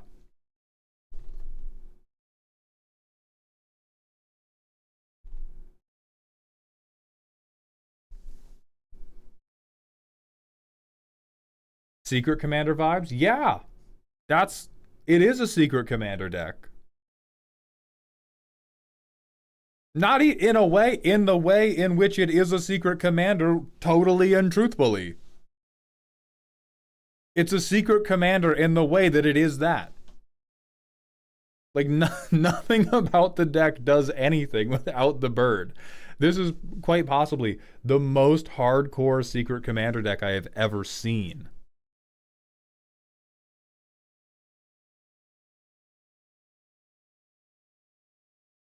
But I think that's what you have to go. You have to accept green into your heart. You have to pick up Ruin of the Hidden Realms. And you got to proxy some very, very good creature tutors. And then you can get it cooking. So Antifreeze, thank you for submitting. I curse you for forcing this upon my eyes. We're going to pull up the Bald Kai and go raid for the day. Oh, we're going to hit 3-3 Elk, who's almost done. So we're probably going to raid them right as they raid out. Oh no, Decked Out is live, and they're probably going to be live for longer. So we'll drop the kids off. We'll drop the kids off with Decked Out. Hit, who is it? Oh, it's Kuro. Hit Kuro with the Bald Kai. Thank you all for watching today. I hope you enjoyed the show. I'll be live again tomorrow doing what? I don't know yet. Z and I might be doing a playthrough of the new Resident Evil. But I will see you all tomorrow. Thank you for being here. Hope you enjoyed the show today. And please remember to stay toxic. YouTube, that's just going to be it for us. But tomorrow, your chat gets to be on screen. Get fucking hyped.